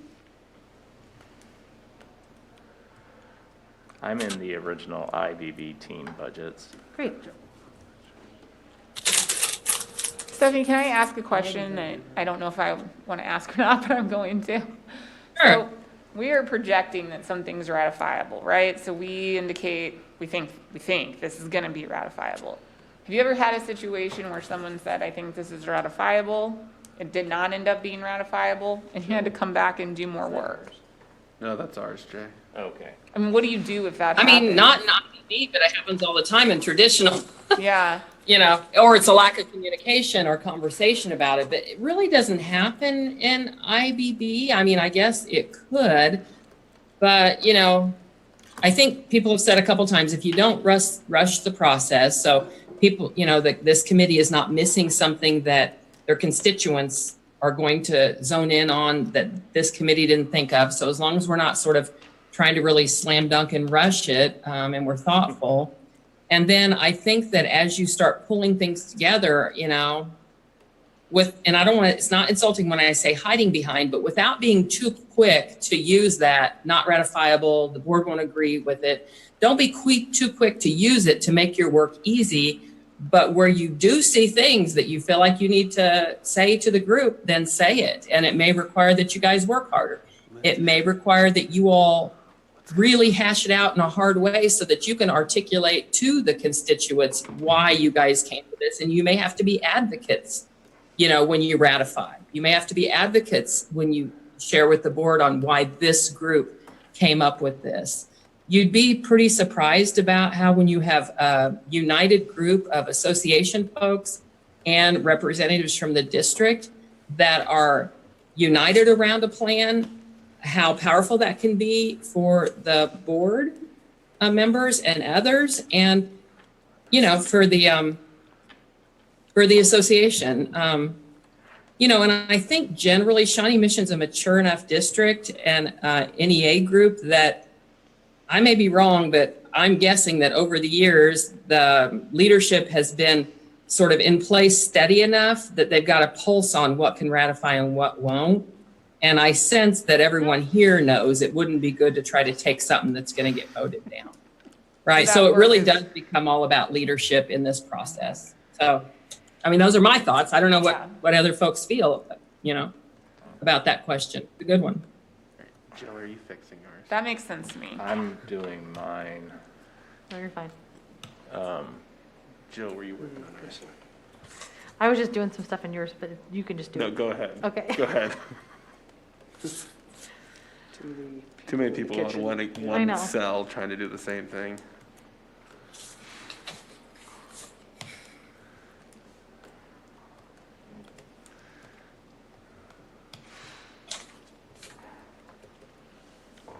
Yes. Okay, we got it. I think we got it. I'm just gonna do this. Can we get rid of this down here? You guys okay if I highlight these two right here just to offset it? Yeah. Yes, thank you. I was actually gonna try to put like columns between them, but highlight is Oh. a better option.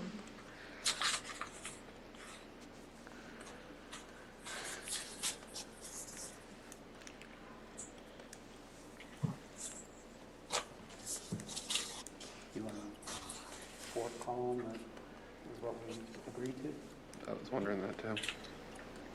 Oh, yeah, that's not a bad idea. I can do that. Yeah, all right, there you go. Here, I'll do the title. You guys getting it where we have an at a glance of all three across the board there? Oh, yeah, Awesome. do you want to, we can share that with her now, if you want to share. Oh, whatever. Yeah. I want you to really sort of see then what is striking you, what strikes you, I can- right? You know, in terms of where is everyone on the same page? Where are some differences? What do you like about some of these that might be combined with another without sort of ruining the concept? So just, I'm going to have you guys take a look now that they're all three up. And, you know, if there's a team that really loved what they did, but you're starting to get sort of drawn into another team's plan for whatever reason, it's okay to kind of share that's where your mind is going or where you're tracking towards. Really, it's just about talking it out. You know, like everybody's looking at the pieces of a puzzle. Well, I think we're all in agreement of the first two numbers. Yeah, the amount we start with and the cost of a step, yes. Yes. All right. Right, right. By the way, we're all three, without, with the information you have right now, all three of them did end up with a deficit, extremely different deficits, maybe in one case. Yeah, Yeah. Right, so that may be something to think about. Where's the, I think maybe just the comment about that is, you know, that this year, because of the surplus, there's some ability, just to maybe recognize that in the future, we might not have the ability to deficit in that manner. And that even doing that this year puts us more at risk in terms of our COVID economic crisis. So just maybe just, you know, some time to acknowledge that, like, I don't know that in future years we can play as much as we have with that deficit number. Well, and I think on top of that, going forward, knowing that we're going to have better communication and the ability to kind of look at things ahead of time and pivot if needed.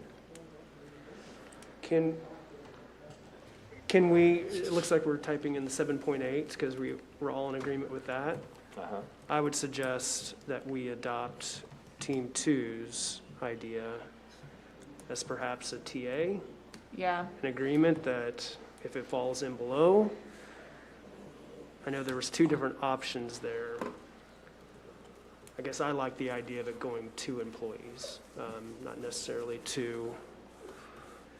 That we're The 5 to going to 7. fund 7.8, if it's more money, then it would overcompensate and reduce costs somewhere.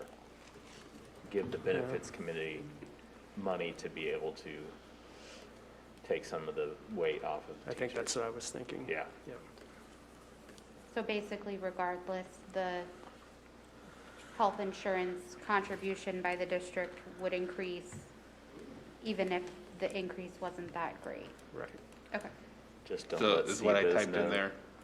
so, Okay. yeah, and I wonder if we need to say, talk to Russ about this, instead of saying up to 7.8% increase, saying a dollar amount, a $62 increase in what the district's paying for insurance.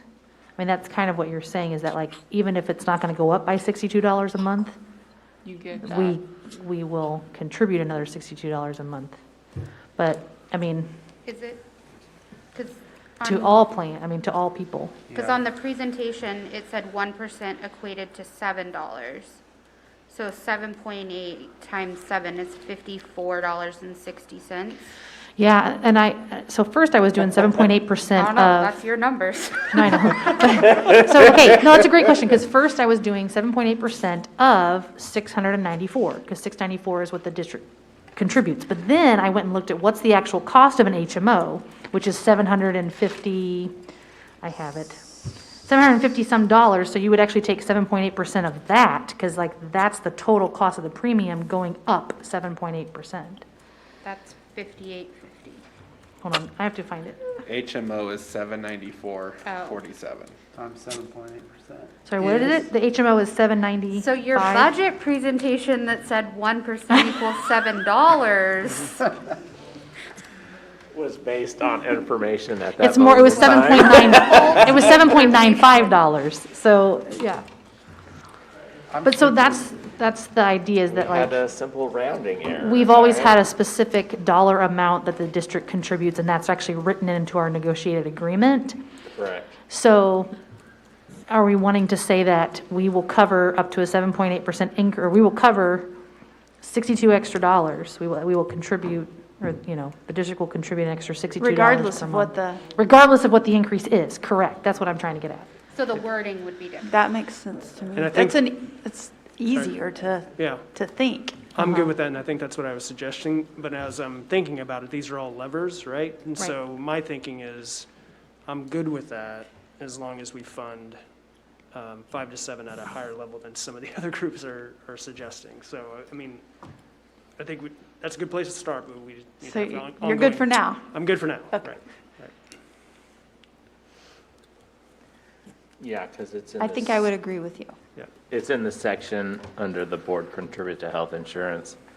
It currently says $694 per month. And then we would just change that to. So we technically don't even need this column, this HI 13. Instead, it Correct. would just say the contribution would be $62 a month, would More, increase yeah. by $62 a month. Yeah. Is what we're suggesting, if we land there. Correct. Right, okay.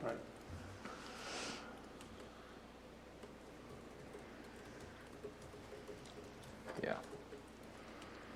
Well, what's it, 60, what did you say? 2,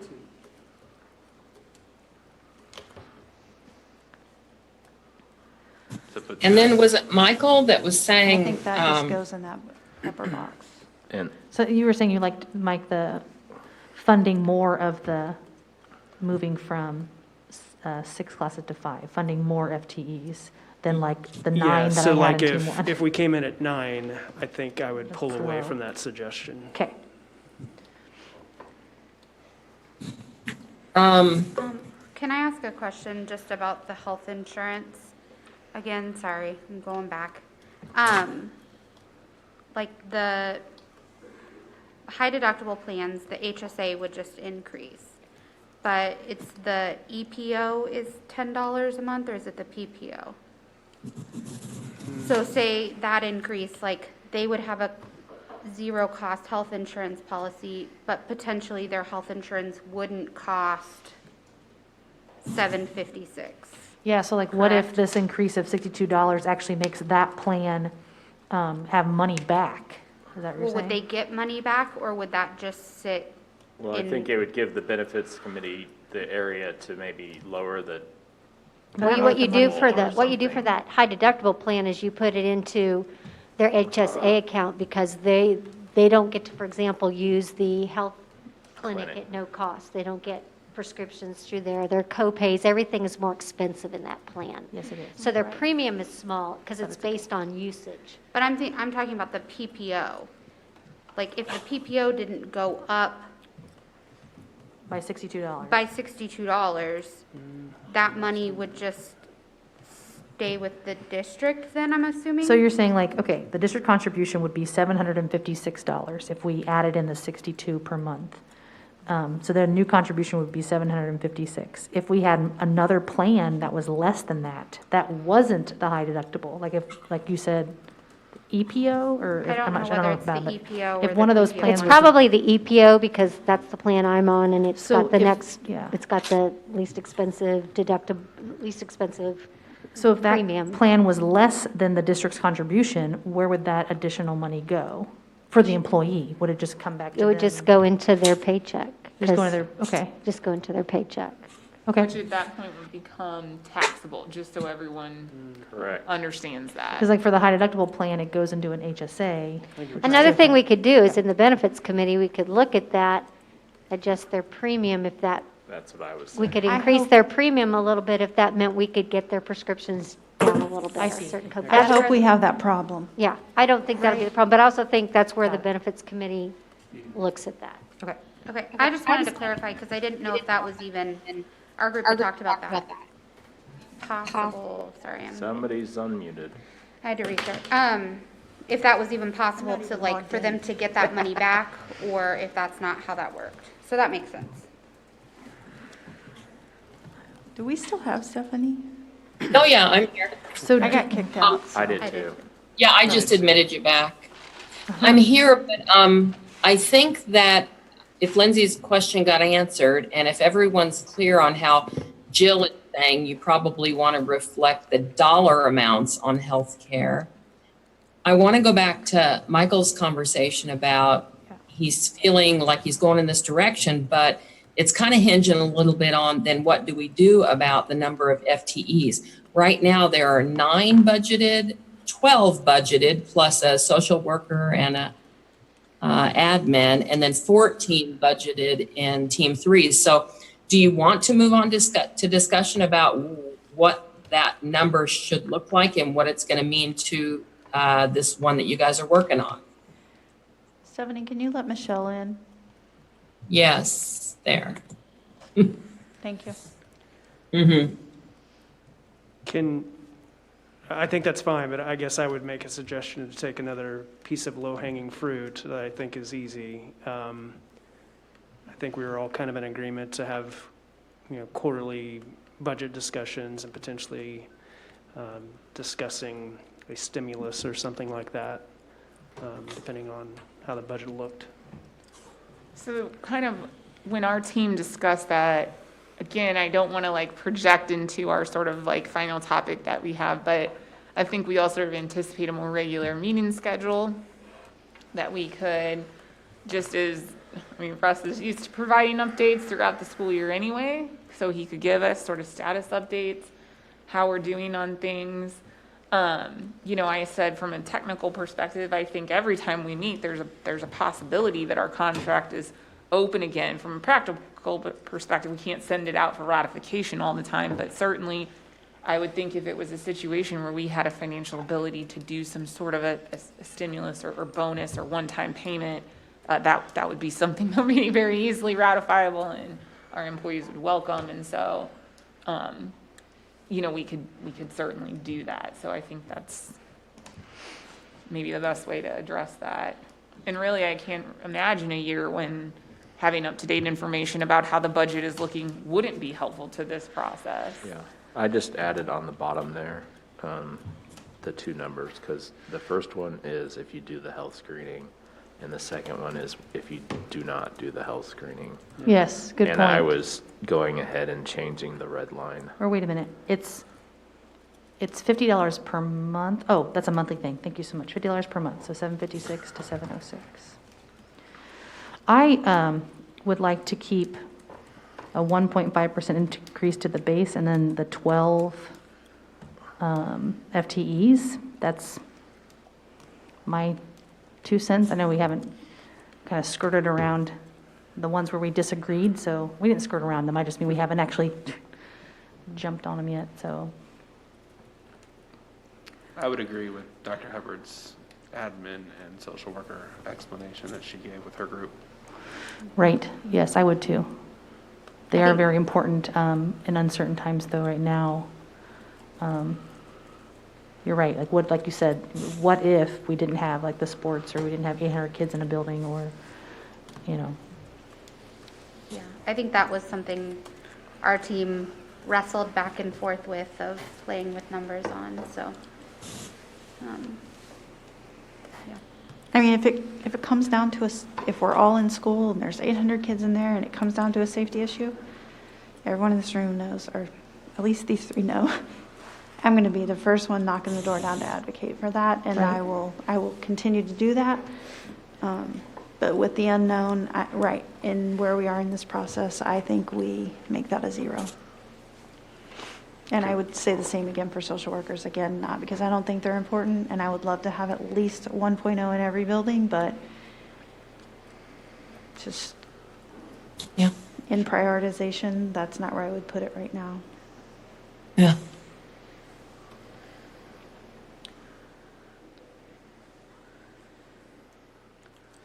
Are we just, so Whoa. we're talking about our FTEs now to get toward Hold 5 on. out of 7? Is that where we are in the discussion?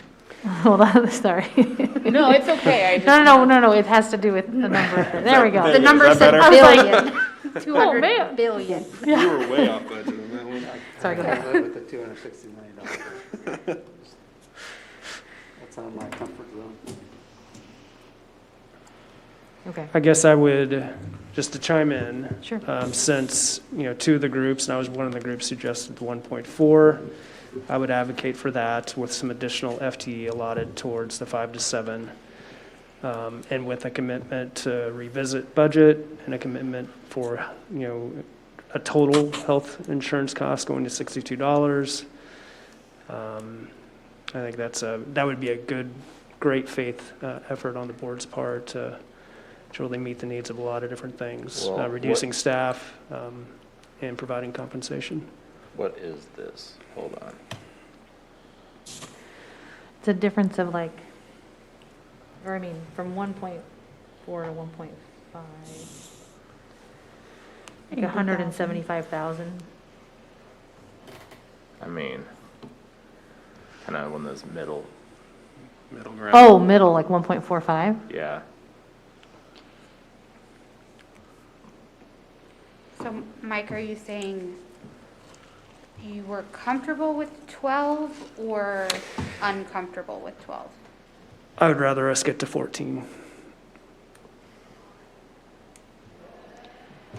I would like to see the highest number possible because I know it's going to come out of new monies next year. And I want to continue to be able, I'd like for the board to continue to be able to give a raise annually.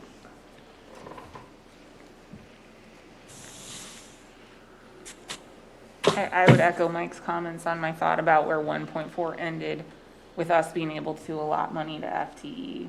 And you guys know I have to, I've shared where the board is on that. I don't have to regurgitate that again. I think 1.4 gives that's where I went earlier where I said, luckily, we're not at this point of choosing. It's going to be the balance. And it's still going to the classroom, and we have to acknowledge that whether that number is 10, 12, 14, eventually that money is going to the classroom, and I think that's important. And just to sell it a little more, I guess. It's the way we have it written right now, this is a guaranteed 7.8% or $62 Right. to all staff members. There's no gray area. It's not a maybe 7.8, it's 7.8. So I think that's a pretty big commitment. And again, we're already going to have to, it's going to be an issue that we're going to have to address with the entity that we represent, the deficit. That's already going to be something we have to go toward.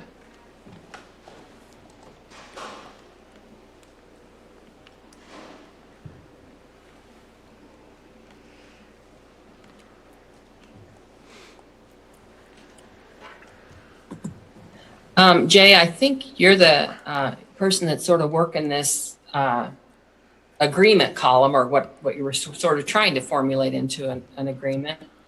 I do like the split in the middle, like between 1.4 and 1.5. Yeah.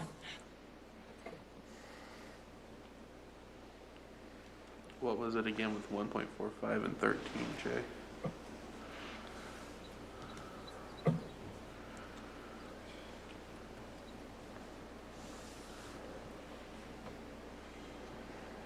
Do you think that that's something that could be doable on you guys' end?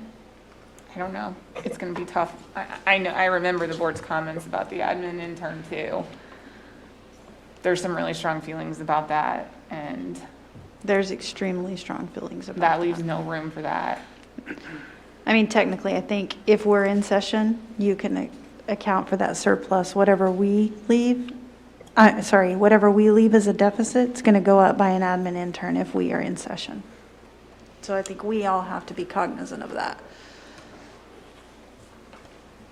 And I apologize. So Michelle, you're saying it's going to get added in there. If we're doing school as normal, I think it will have to. Yeah, okay. I see what you're saying. I think this not giving the board a ton of wiggle room here. We're committing them to a lot of dollars. We're committing them to a guaranteed 7.8. We're committing them to whatever the base is, plus we're asking them to deficit spend, and then not getting to their goal of 1.3 million for the reduced caseload. I think that's a big ask.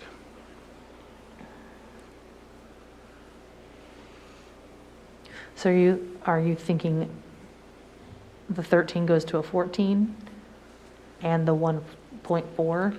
Is that kind of what you're? Yeah, I mean, I would suggest 1.4 and then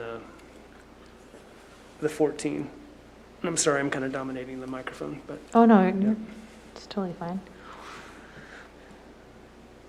Well, and I know we all kind of said no on the admin, but what if it was 13, in the FTE and 1 in the admin? I don't know. There's so many different options. Because I mean, if we are in session and we're gonna have to do it anyway, and that would put a body in the building now, I know we're, all of us are committed up to moving from 6 to 5, but an admin intern would put impact in a building this year, Mm-hmm.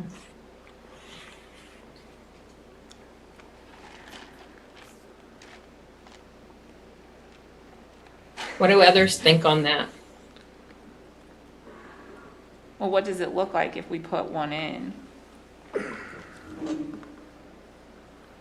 Well, I mean, it would go up. I think we'd Your have deficit to, would go up more. We'd have to adjust something else. yeah, we'd have to take, Okay, and then what if we put this where the two groups had it? Does that help it at all? And that, I mean, that is where, obviously, that's because that's where my team ended up. That's where I, feel like, and, I can't express enough how this is all right. And you guys know, you guys have the challenge of presenting the solution and the whys behind it too.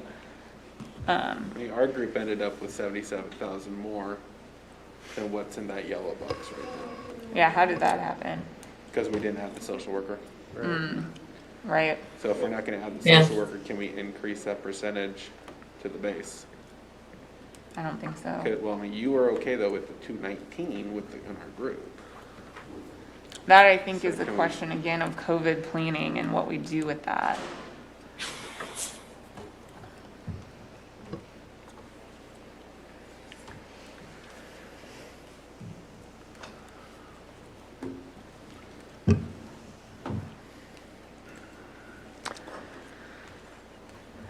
I think, No, go ahead. I was going to ask. honestly, I mean, we talked about rushing. We have 15 minutes till we were saying we're going to be done. I think it's a good time to stop. I agree, we can process this, we know the numbers. And sometimes, somebody laying in bed tonight, his light bulb may go off, right? Somebody's shampooing their hair in the shower. That's kind of somehow how things work, where just a little twist in something that we're just not seeing right now. I know there's not a lot to work with here. I mean, but I think that's a good call, Jay and Michelle. Oh, you guys put the intern back in. Okay. I'm concerned about, I'm just concerned about, again, trying to present this as a solution to the board without that. Without the intern. And this is still a working document, and this is still a working conversation. I love that you have this document to pick up tomorrow. And again, I think, you may push yourself into an area that's going to be uncomfortable, and you don't need to. Maybe if you just sort of, like Michelle said, everybody process, see where everyone is at tomorrow. I think you guys are probably surprised about the different ways you've already started to pull something together. So we'll give it a sleep on it and pick it back up if that's okay with you all. I just want to ask one more question. The admin intern, that's something that's going to have to be added at some point? Right, like, if it's not, I think so, but I mean, is that something that's like, it's got to happen at some point? If we're in school full-time, yes. If we're in school full-time with a full 800 kids in that building, yes. My concern is in delay, right? We kick things down the road, that's more pressure on us next year. I mean, ultimately, let's go back to, we would like to have 3 of them at some point for those 3 middle schools. And now we're already saying we're not working toward that for social workers at all. So that's just where I start to get like my nervousness is, can't be a one-year solution, because then this all, you know, there's things that we have to strategically decide we start walking forward on. If you can tell me what's behind the giant wall in front of us as funding goes, then I think we can look. I Yeah. think we have to kind of take a pause and kick it down honestly, I mean, we don't know what's coming. If we try and figure this out now, all we're gonna do is end up with a bigger headache. Well, and the reality is if we allocate 14 to moving 6 to 5, like that's, yes, going to make an impact in the future. But it sounds like that regardless of whether we allocate the money to a middle school admin intern or we don't, the money's gonna have to be spent if we're in a building. I think it's also important to say, as we talk about all of these, I'm just going to keep coming back to this. Whatever that deficit number is, at the end of the day, has to come out of new money for next year when it comes to raises. And then in addition to that, if there is no money, then those are reductions we have to make. Is that fair statement, Russ? So I think that's something for all of us to process tonight. I mean, this is going to be the group that next year when we come to the table, it might not be us, but they're going to be like, well, that group of 8 people left us already with all the new money gone. And so I just think we process that piece of that as well.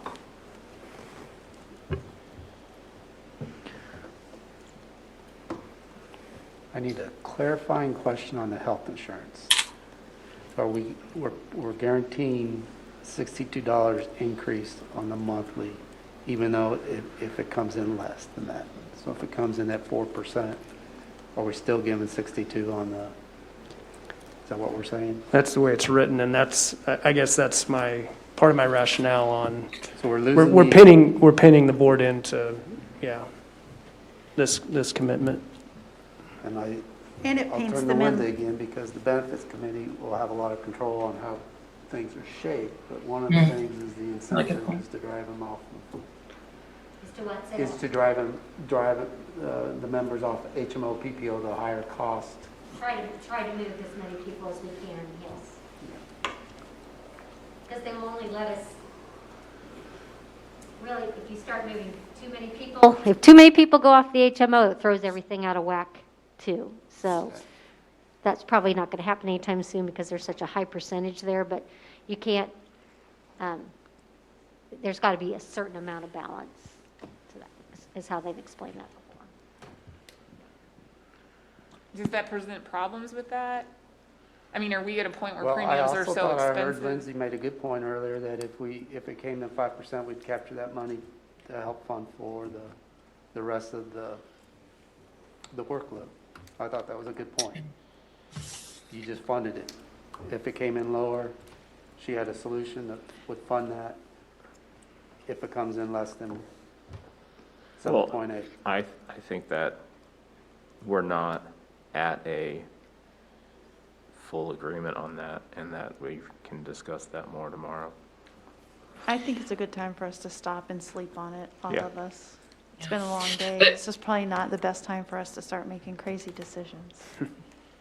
Yeah, but Russ, I think you make a good point. Like, it seems like all 3 groups came back with the 7.8. Frankly, that did surprise me a little bit. And there were some other discussions that were brief about how to allot that savings. Maybe it's not one or the other, healthcare or workload. But I do want to. Good to point out that a higher increase there benefits some of our other Classified. staff a lot more. That's kind of what I was thinking too. I mean, Correct. this is guaranteeing benefits directly to classified staff. Correct. Yeah. And I think that's maybe what Rachel was relaying from the board as well. So that's kind of a mutual effort. Quick question, if Linda's able to tell us, is there a status on how much closer they're getting on the actual numbers on the insurance? Or are we still far out from them? I think Mike and Michelle can talk to Dr. Sumner. He probably knows. I don't know. I haven't heard anything yet. I'll say that again. I think that's a question for Mike or Michelle to speak with Doug Sumner about. He's been in conversation with CBIZ. I'll see if I can find out this afternoon. Okay, I know folks want to get off. I think you want a little bit of a break before you watch the governor. And tomorrow we're starting at 9. We do try to usually say, what's our agenda look like? You want to take 2-3 minutes to talk about then, like we said, what's that agenda look like? And somebody type that up for tomorrow. Tomorrow, what do we want to pick up with? We still have grievance procedure. We still have PD issue statement. And there was a third one, that very important one. Quality standards. Yeah, priority standards. Mm-hmm.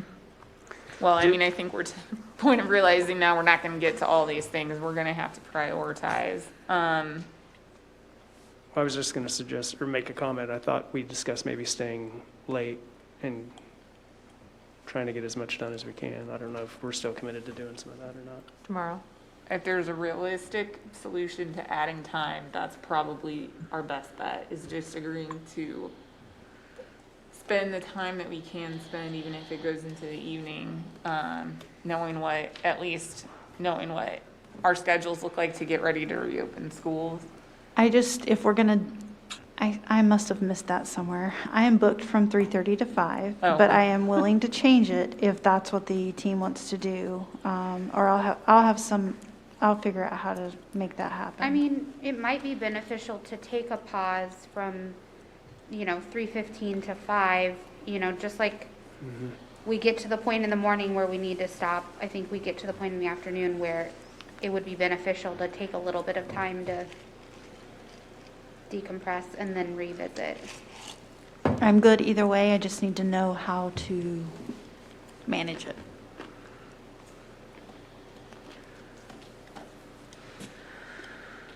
I like the idea of a break. Yeah. Yeah. So Our- we took that hour and a half, Michelle, and. I'm then good. we I'll could be back review. at 5 and going strong. Okay. Give you a And then monster. we don't have another scheduled date, not that we can't, but also tomorrow we should probably look at, out of those 3 non-economic issues, do all of them really need to have a solution and language for this contract year? Do any of them fall into your, next work between contract cycle? I don't know the answer, but we'll probably challenge ourselves to look at that tomorrow.